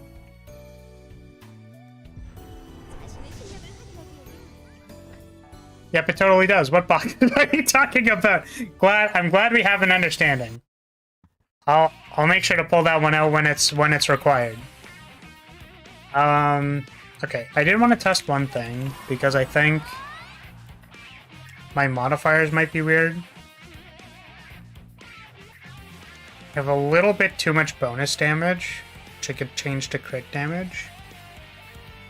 There's this whole attack, crit damage. Here, bonus damage, 30%. So I can move the bonus damage to crit damage. It might actually make me do more damage.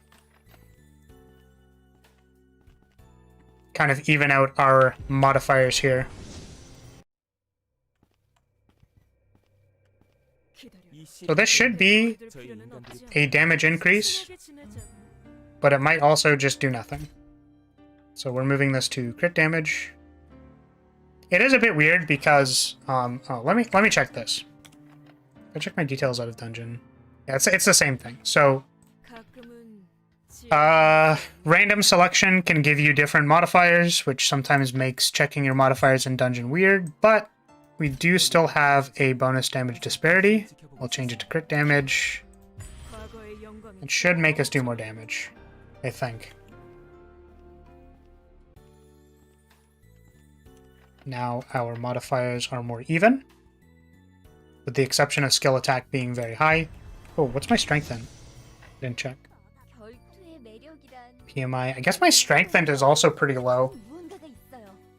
Can I do anything about that? My all attack is 100. Crit is there. Crit. Wow, I have like so many modifiers on crit damage. That's actually hilarious. I could maybe change like this to strengthened. That might also be good.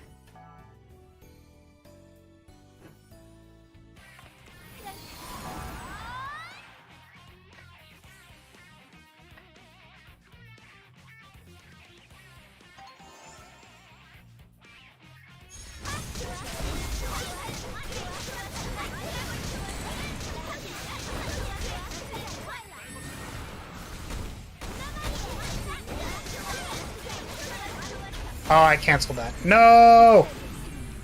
We canceled one lunge evolution. Feels bad, man.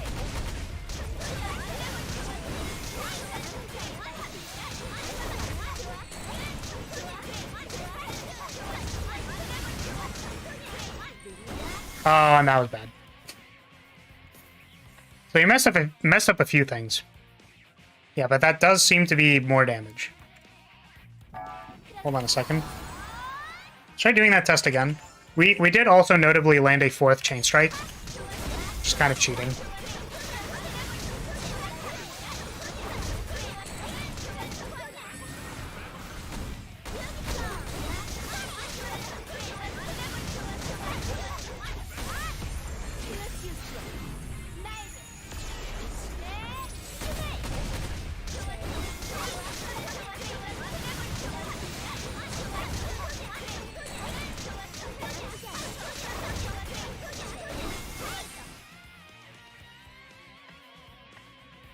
Yeah. So that's what I was saying before, by the way, that like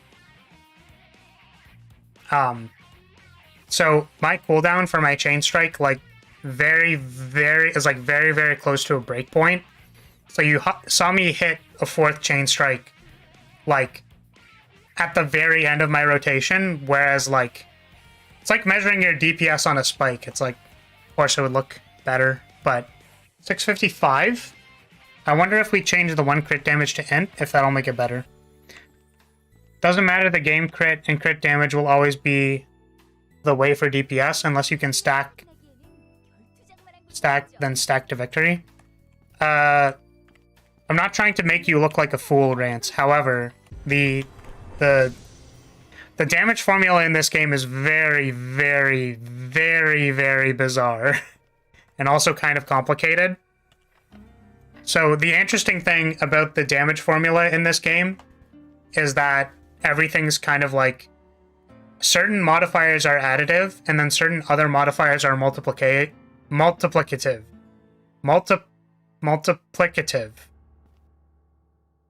They multiply. So the general principle of min-maxing with these modifiers is to have them as even as possible. They literally have an algorithm, like, when you change the option of, like if I change the option on this, I'm not going to, but they have an algorithm that can tell when the stat is min-maxed. Like, what type of stat is min-maxed, or considered min-maxed, because of this thing. So generally, you want an even distribution of all of your modifiers because, like, some multiply into each other. So, literally similar to what I started off the day with. It's like 0.8 times something, then multiply that by a bigger number instead of 1, because multiplying it by 1 is pretty bad. That being said, I am going to get some stuff. Can already tell that's so many different types of attacks. It's interesting though, because like they could make it so that it's all just additive and then it would be like a different damage formula. But literally, like, Dungeon Fighter's damage formula is like a giant mess. And the reason, it's funny because they're actually like mostly removing modifiers going into next patch because all of this is so stupid. Like, all this mini stat, like, min-maxing and stuff is just really dumb, and nobody likes it. That's a lie. Some people probably like it, but I think it's stupid. Okay. That is slightly better min-maxed. I think.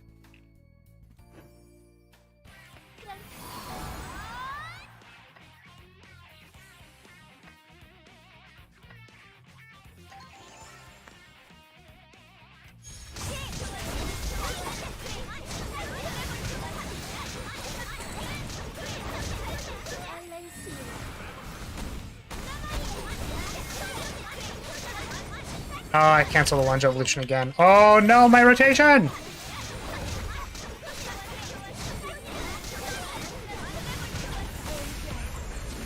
This one's kind of awkward.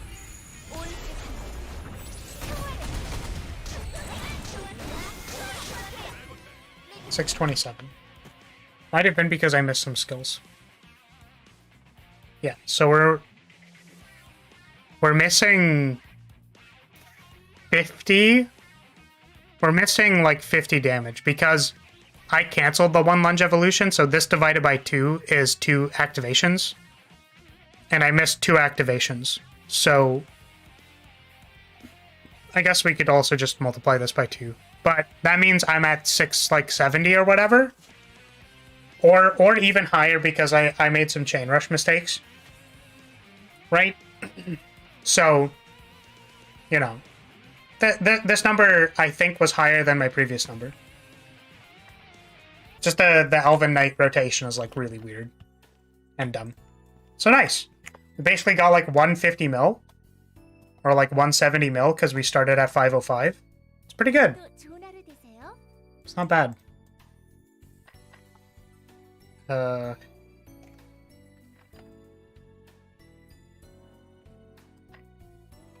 go to VP. So yeah, there will always be one guy, and he's probably playing Sonic 06 while crying, watching his favorite childhood game, Superman 64. What is this about? Sorry, I'm really bad at keeping track of, like, what I literally just said, so sometimes I need more context because my brain is literally in space. I like how we've done all of this stuff and we basically haven't played any Dungeon Fighter. Actually hilarious. We've done a lot of things this stream. And a greater majority of it was not Dungeon Fighter. So let's do some runs. But I'll probably be I think I'm gonna wrap up around 5 probably. Because I have some other work to do. Trying to catch up on my classes. Because I've been ignoring them. Do we not have a synergy at this party? 3 DPS.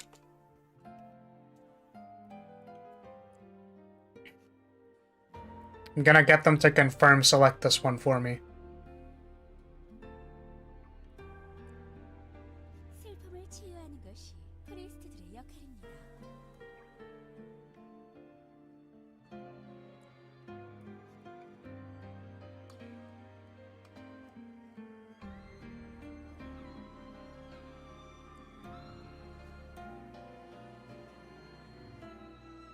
They're just not saying anything, so I can switch, but we need a huge satyr. How do those relate to each other? Do we need...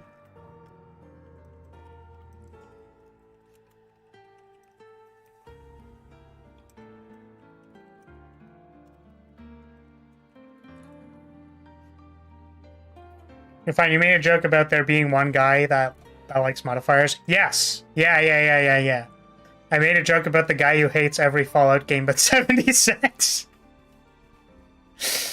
Yeah, that's fair.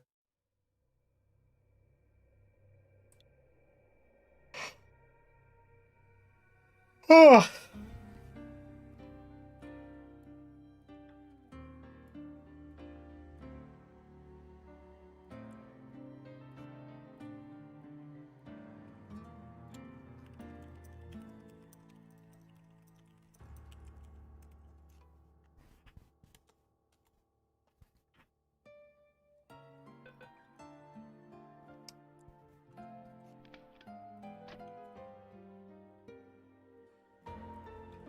I mean, I guess this qualifies as a big person.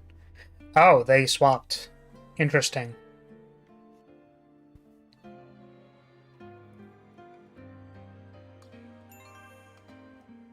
Oh.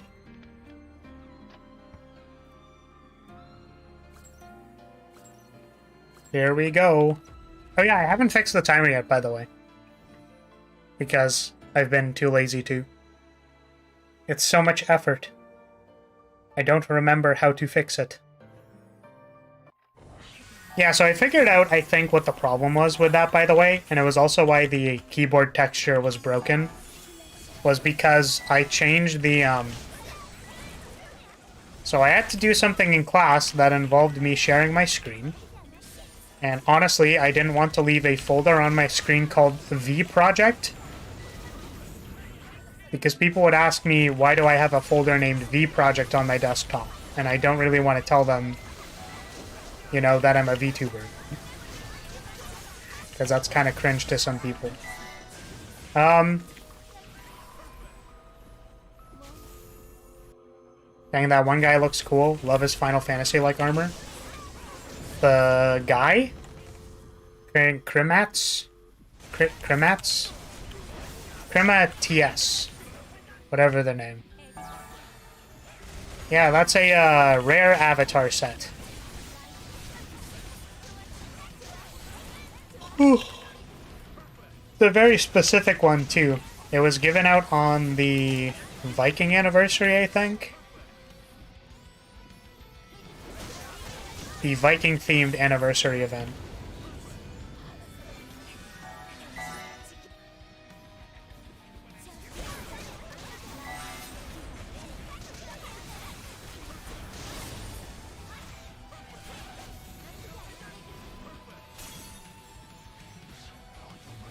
My one character has the equivalent, for... I think I put it on my male mage.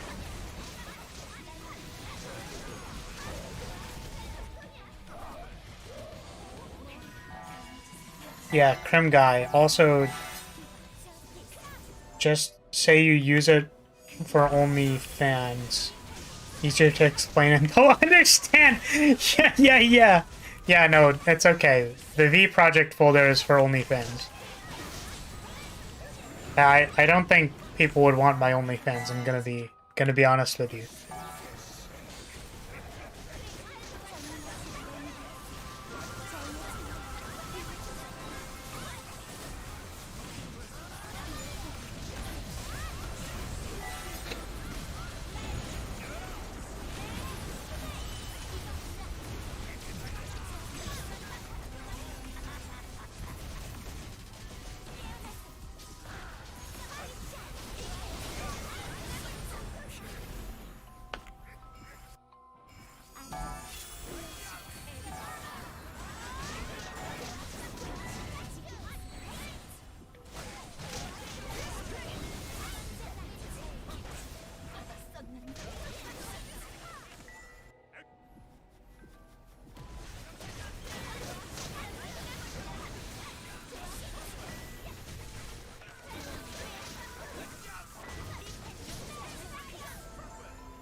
I mean, look, Rance, I'm not saying I belong in that tag by any stretch of the margin, but I'm not very supermodel-y in nature, unfortunately.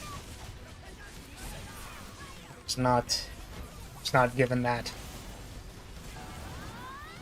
They look fairly average, I suppose.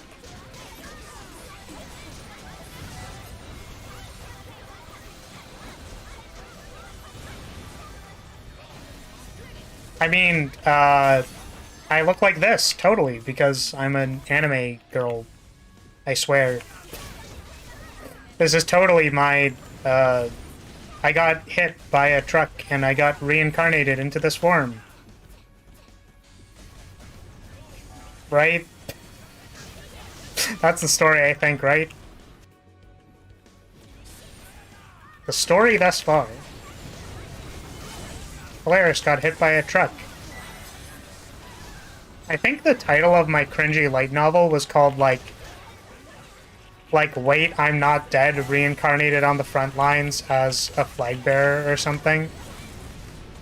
Like, it was supposed to be a hyper meme. And now it's just lore. Instead of it being a meme, it's just lore. Official lore. Yeah, so relatable. Average person gets hit by a truck and isekai'd as an anime girl. I think that is the most relatable story.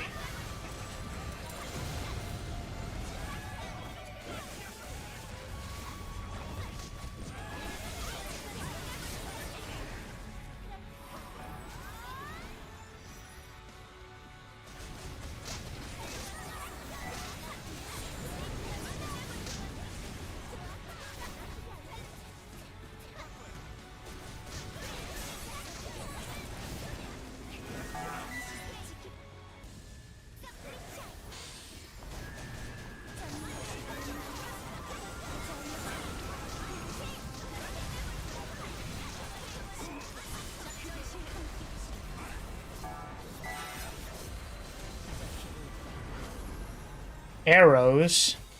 Top arrows.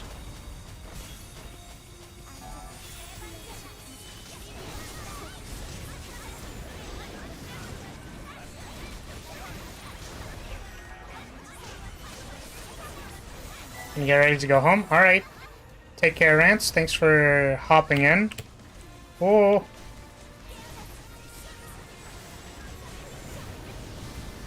Is there an isekai yet where you are the truck? I don't know. Maybe for some people, they like being the truck. Oh my god. Wait. Big brain idea. Big brain idea. It's an isekai about a truck, right? That isekais people, right?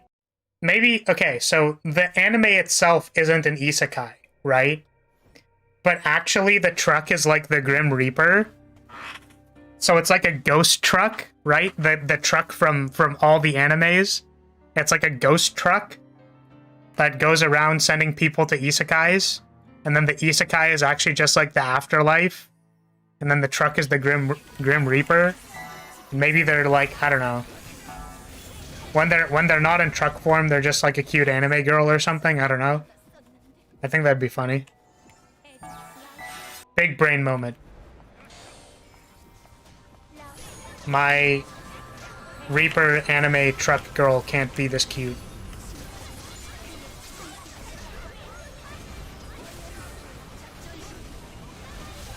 Become the truck. You are the truck. Be the truck.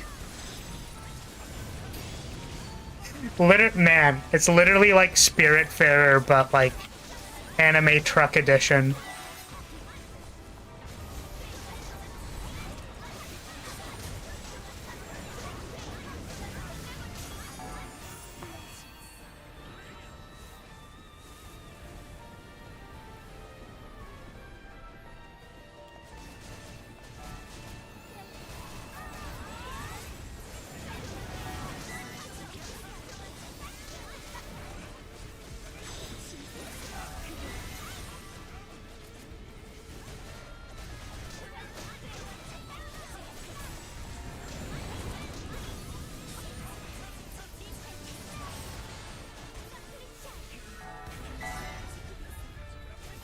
But did she iframe that?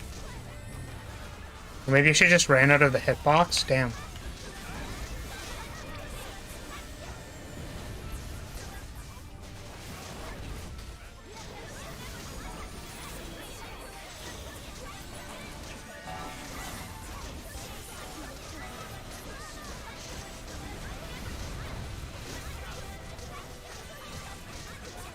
Please use the chains. Or don't.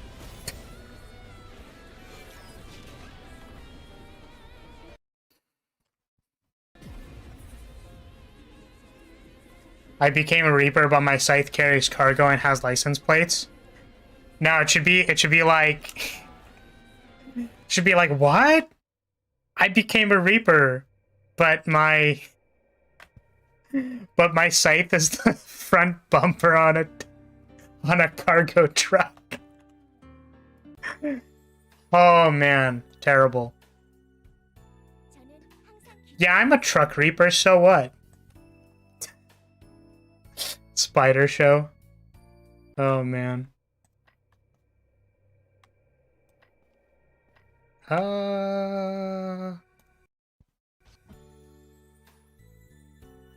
Yeah, I'm a truck girl, so what?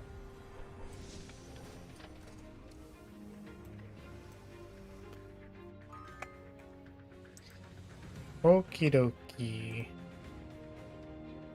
I think I can put this gold back in the safe.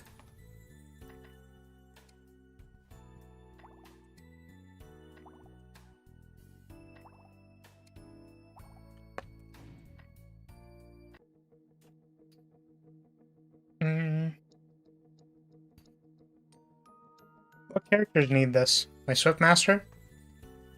I don't know if I think they graded this weekend, so my Swiftmaster is now big boy. He do big damage. But he still needs to max out these mods. He has his weapon maxed out. Other stuff is not maxed. Unfortunately, I just used 2 eyes to reroll stuff on my Elven Knight, so I have 2 less eyes that I could have used on this character. Which is fine. We still get 2 eyes this week, which which puts me to like, I guess I can leave these in here. Puts me to 7 out of 13. This is the wrong channel.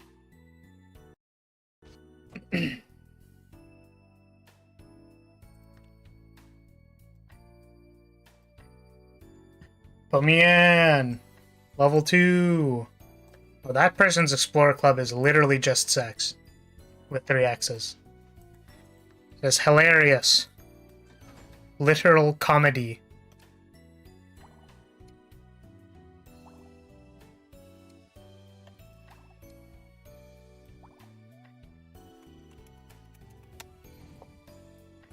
I need Warlord's Cry potions. Please give me some. You.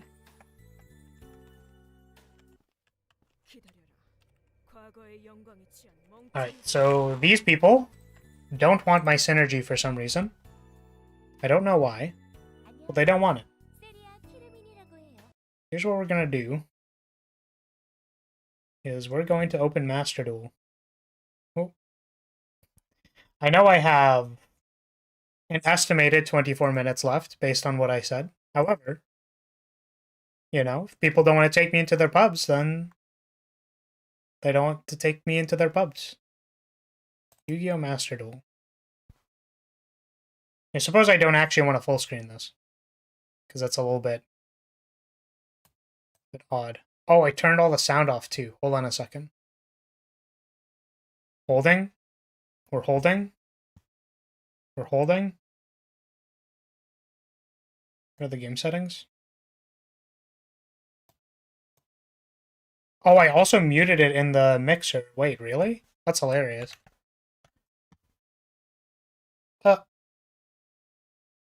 Volume mixer. There's Master Duel. Alright, let's change this to windowed mode. Change the resolution to this.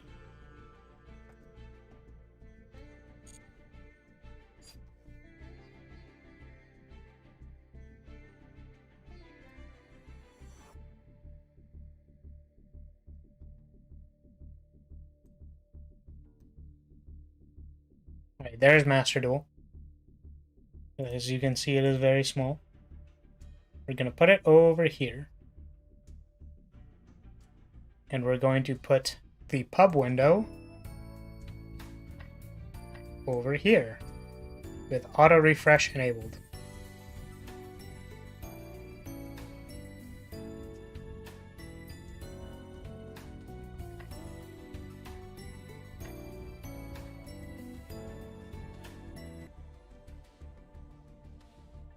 Let's see if we get in.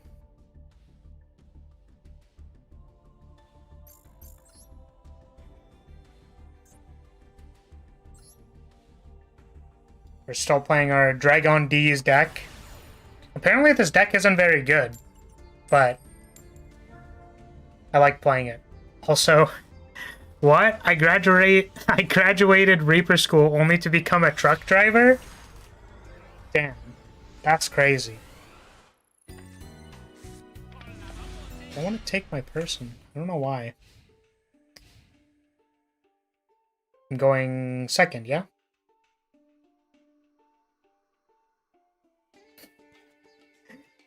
Just kidding. The Dungeon Fighter streams are just my excuse to play any other game. Hilarious. You've all been tricked. You've been tricked into watching my Dungeon Fighter stream.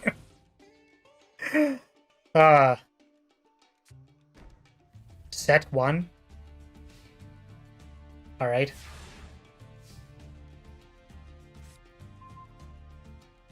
Let's go with Cyber Emergency. What you got for me?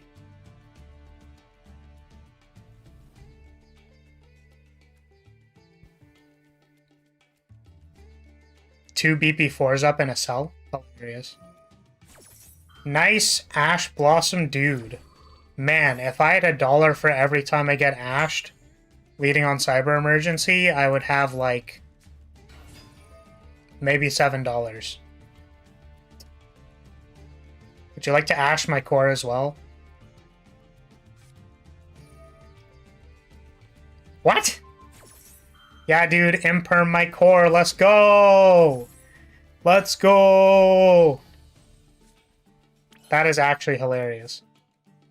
Oh, you know what I forgot to do? I forgot to special summon Cyber Dragon. I already made a mistake. No! Curses. Go, Noctur. Summon your boy in attack position. Let's go, Seeger. Because we actually can't summon another Cyber Dragon because I'm a big dummy.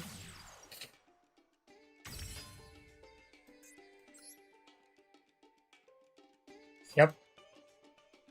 Technically, we made a bit of a mistake here, but it's okay. I don't know what my opponent's doing. They ashed me in set 1. Shadow Squamata. Can target one monster on the field, destroy it. Send out the graveyard by card effect. Apparently I'm playing against Shadows. Which I think is supposed to be scary. I think this is supposed to be a scary archetype. It's applied to level 2 Trian, looking for all.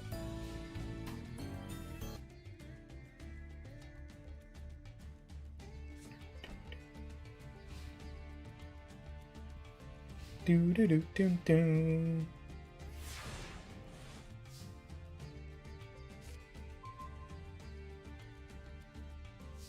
All right.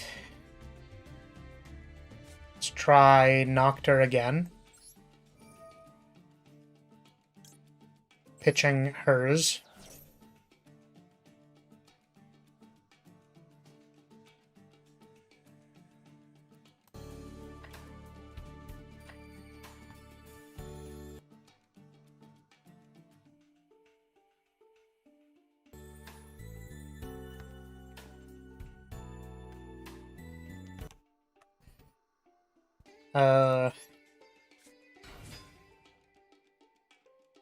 Yes.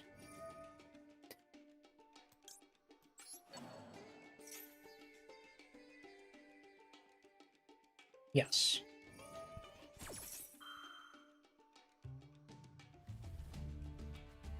So I think we're gonna add a Cyber Dragon.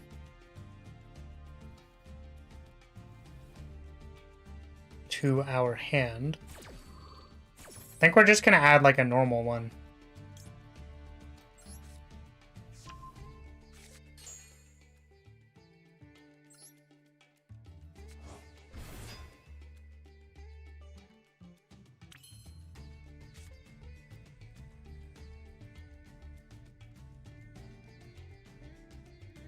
I actually think what we do is we go into Verte. We just straight up go into Verte. We can't go into Verte. Oh, because I knocked her like an idiot. Nice. Let's cancel that.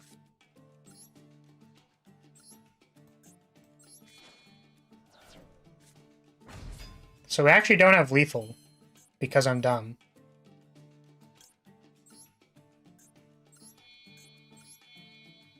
All we can do is make an infinity. Which I think some people would be like is pretty good, but I think in my experience hasn't been quite enough. Would you like to trap hole my Nova? I wouldn't recommend it.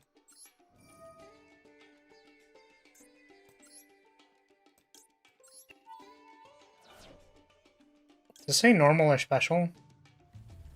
This card is normal summoned at a Cyber.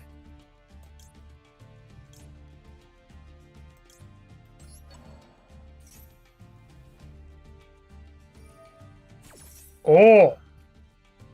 Got Psy-framed.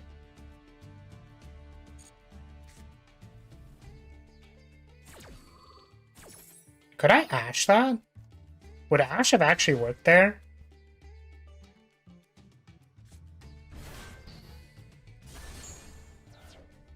Okay. I will summon.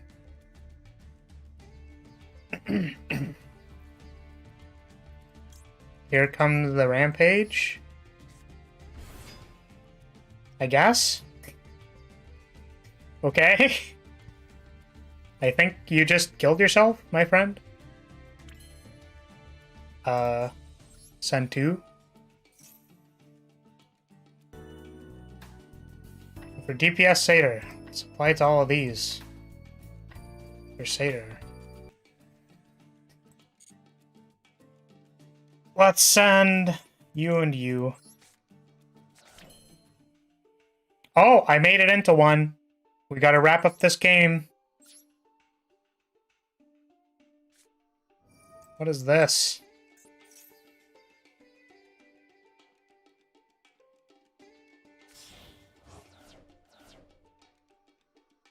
Oh no. I'm being shadowed. Hold on a second. I'm at least gonna move into the waiting area. I don't know what ashing here does. Why would I ash this? It says I can ash, so I'm gonna see if ash does anything. I don't think it does anything. Yeah, so I'd like to continue my main phase. Okay. I suppose I negated part of the effect, but I think we're kind of in rough straits here. As the Shadal player summoned their big Shadal thing, and now I'm scared.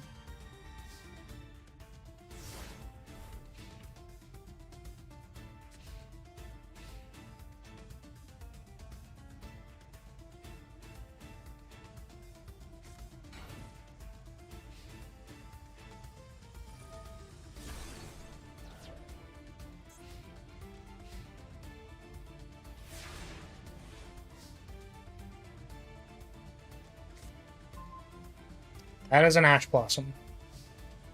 Don't think that one's quite it.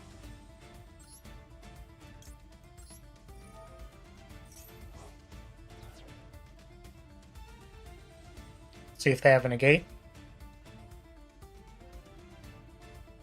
Oh. It looks like we're starting. I suppose this is a downside to playing Yu-Gi-Oh! On the side.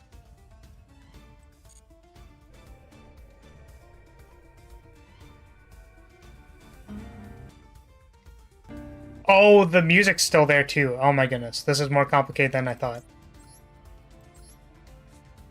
I don't think we're going to be able to do this one.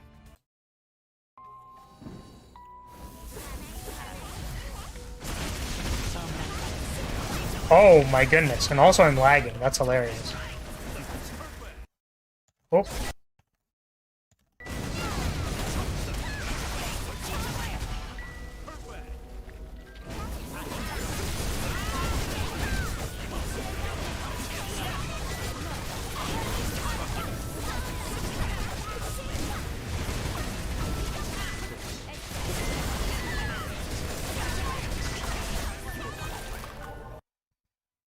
Ugh.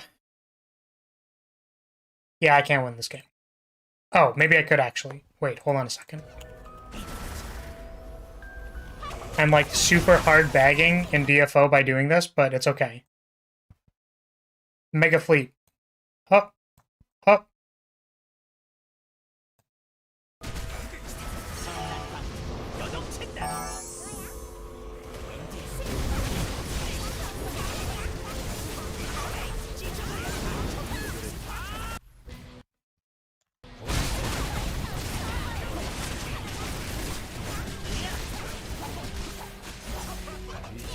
Oh. Alright, battle phase. Oh god.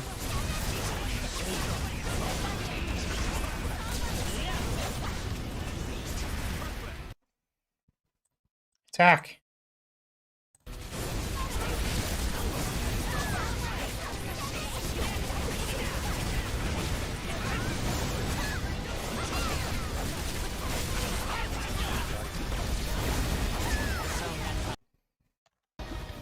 Alright, it looks like they used some weird trap thing. I'm gonna surrender because get me out of this game. Alright. We are no longer bagging in DFO. I suppose that's a bit of a downside, is that I can't... It's hard to quit a ranked game because I want to not lose the ranked games.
Holy moly.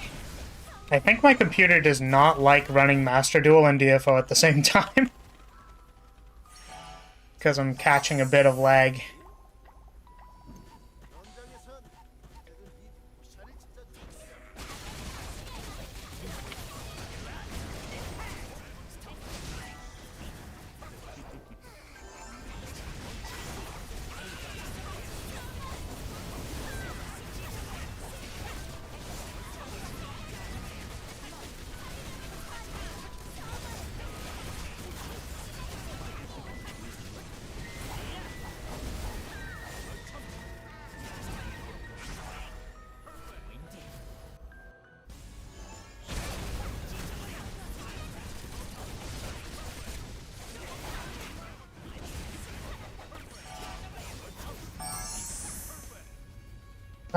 Trying to think of, like, the rest of the stuff I have to do today. I actually caught up on, like, some work the other day. Let's go away now. I hope you win your run. I will try to win my run. I think victory is almost assured, but yes. Thanks for the math time today. No problem. I hope it was interesting. I hope it's interesting to all the other people who I was like, your burst build is wrong. Because I think that's a very funny clickbait title. But I don't know how many people actually want to dispute that point.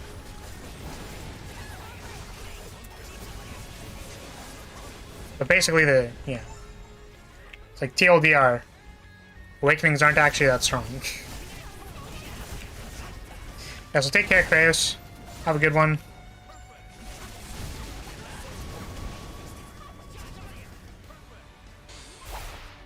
I was working on, I don't know how specific I want to be with it. Mostly because, like, I'm really bad at, or rather, I guess I should say I'm new to, which means that I'm pretty bad at it, modeling. So, like, 3D modeling. And I was modeling a longbow. And it's pretty bad. There's, like, I think it, like, looks okay. But, like, I don't know. I'm not super confident in it. And it's... I feel like there's a lot of missing information on how to be good at 3D modeling that have not been taught. That I really kind of wish I could know, but it's difficult. It's pretty hard. Who would have guessed?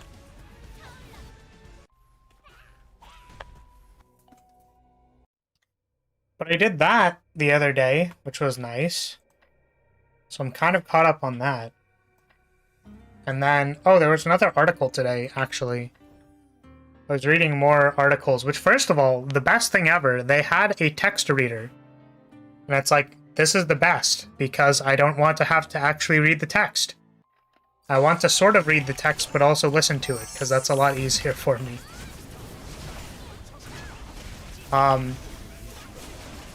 So the article was about... What was it specifically about? It's like patterns of behavior that stifle creativity. Or like business practices. Very interesting article. I think it was called How to Kill Creativity. I think it was actually done... What was it, like 1998 or something? Like, it's a surprisingly old article. Very, very insightful.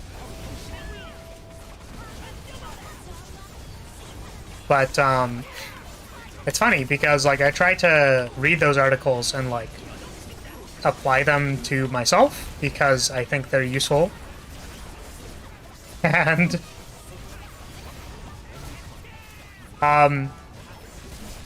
it got to a paragraph about, like, teamwork or something, and I literally copy-pasted what was in there because I think I'm realizing how important it is, and I didn't, I don't know, maybe to an extent I haven't been doing it as much, using this principle of teamwork, but it's literally like, these are the 3 pillars that make a good team. So it was also talking about how, like, management is, like, creativity in a team-based situation is heavily dependent. I guess not even a team-based situation, right? Because I think it applied to solo stuff as well. But it's like, I think one of the major things they cited was that people get assigned to bad jobs. Because most people who aren't intrinsically motivated to do, like, their job will produce pretty crummy results. Like, since they're not intrinsically motivated, generally there will be less creativity, I think was part of the article. And then there, yeah, so it got to a paragraph about teamwork. So it's like, how do you as, like, a manager, for example, foster creativity in, like, a teamwork setting? Because that's important.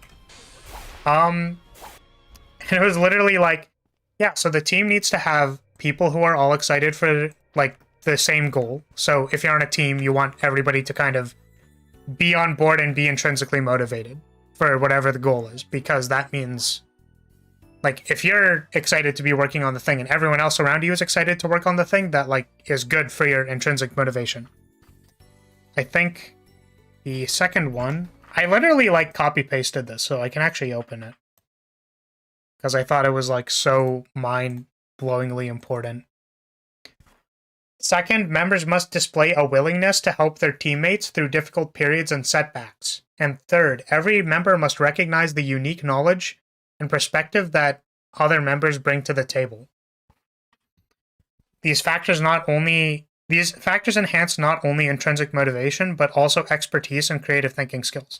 So they set it up where there's, like, 3 pillars of analysis for, like, I guess, like, creative thinking, right? Like, 3 kind of things. There's, like, how much ability you have, what your actual creative thinking skills are, and then, what was the last one? Your intrinsic motivation, which is really important. Right? I was kind of, like, looking at my own team, and it's like, or a team that I'm on. I shouldn't say my own team, because I'm on a few teams, but one team that I'm on is like, do we share excitement for the team goal? Deep inhale. Do we have a willingness to help each other through difficult periods and setbacks? Deep inhale. Or sharp inhale, I should say. And 3, every member must recognize the unique knowledge and perspective. That's a sharp inhale if I've ever seen one. That's a very big sharp inhale if I've ever seen one. So, I don't know. Feel like that team's maybe not the best. What's interesting is that that is a perspective you could take on analyzing stuff. find that interesting. Do some more BPs. Actually, it's 5 o'clock. Honestly, didn't do a whole lot of DFO today, which is kind of funny. I just ran it for a little bit, and then we, like, upgraded a character, and then I sort of didn't do much for a while, so... Then we played some Master Duel. But, I think I want to call it. I'm a little bit, have other stuff to do, is what I should say. Behind on a lot of projects that I should be doing. So I think I'm going to call it early, despite the fact that I could definitely just run more BPs till the end of time and probably be playing some Master Duel and stuff. I think it is a good time to call it. So, if you were here for gameplay, or I suppose the math lecture, I'll say thank you so much for watching. Hope you have a good one. And I'm going to update the map. Which I don't believe we had any new friends in chat. Say hi. If there's a new friend who would like to say hi and would like a token, please let me know. Feel free to say hi, as I normally say. I don't bite unless you want me to, and in which case, I don't know if I would do it anyways.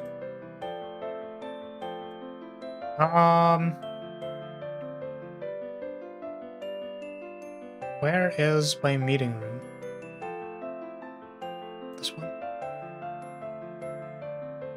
And close... Oh, I feel like I want to save it.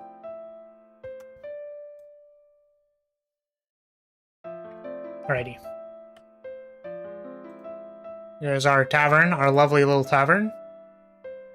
Oh, wait, hold on a second. JV showed up. That is correct. I should put him on. There's JV. Let's put him over here.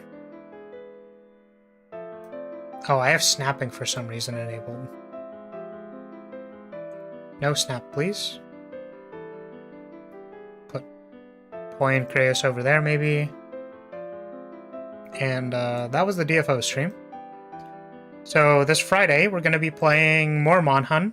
I haven't really done a whole lot in it, but I suppose maybe I should farm a little before the stream, because I know, like, I think what we basically need to do is just clear off a bunch of quests and level up and stuff. So,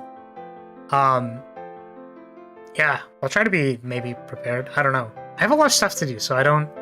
I know I keep saying that too, but it's literally because it's literally my own fault and it's self-inflicted and whatever, that's fine. But also, I should really be working on stuff instead of playing games, so... Yeah. Alright. Let's put the flag over on the Rathian, because that is where we will be on Friday playing... I was about to say playing World, but we're going to be playing... Then I was gonna say Village. No, which one is it? It's Monster Hunter Rise. There we go. I was about to say Icebreak. Monster Hunter Icebreaker. That is not what we will be playing. We will be playing Monster Hunter Rise on Friday. Continue with our we're gonna be continuing with our high rank adventure. No problem, JV, if you were having fun. It's great. Glad you were here, hanging out.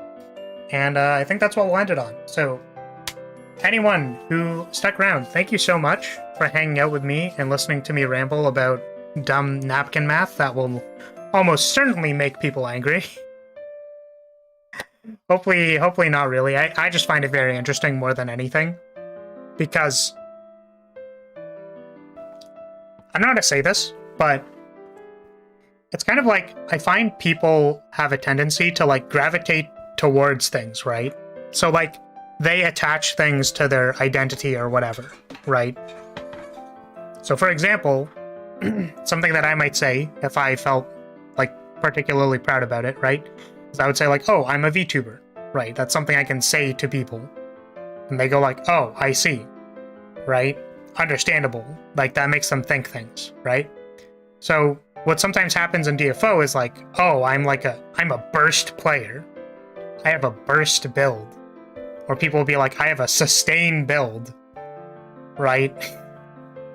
When, like, kind of the reality is that there is a dominant strategy in DFO that is based on the meta, which is to use primarily sustain-based gear. Most of the time. Now, that being said, they're pretty close anyways, and like, it doesn't... Like, DFO is solvable without needing to min-max. There's not... Like, there are things... There's no, like, super difficult raid or whatever that goes like, we need you to do things, right? Though arguably currently the most difficult, let's go Fable Zero, chat? I don't know what that means. But,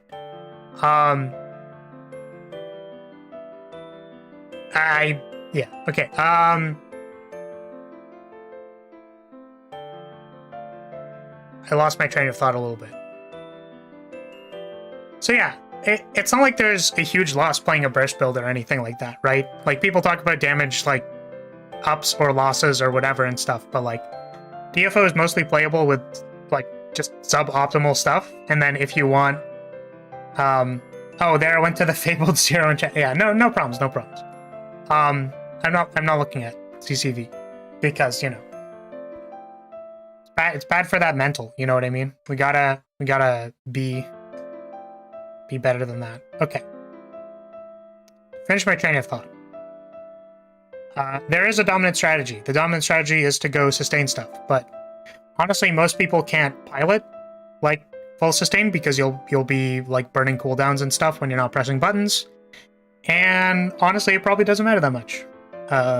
You could probably get away with playing a burst build if it was strong enough. It just means you don't do as high damage outside of that. So, you know. All right. Thanks so much, everyone. I'll see you next time. So, bye-bye. See ya later. Alligator. Stop singing, please. It's very cringy. Get me out of here. See ya.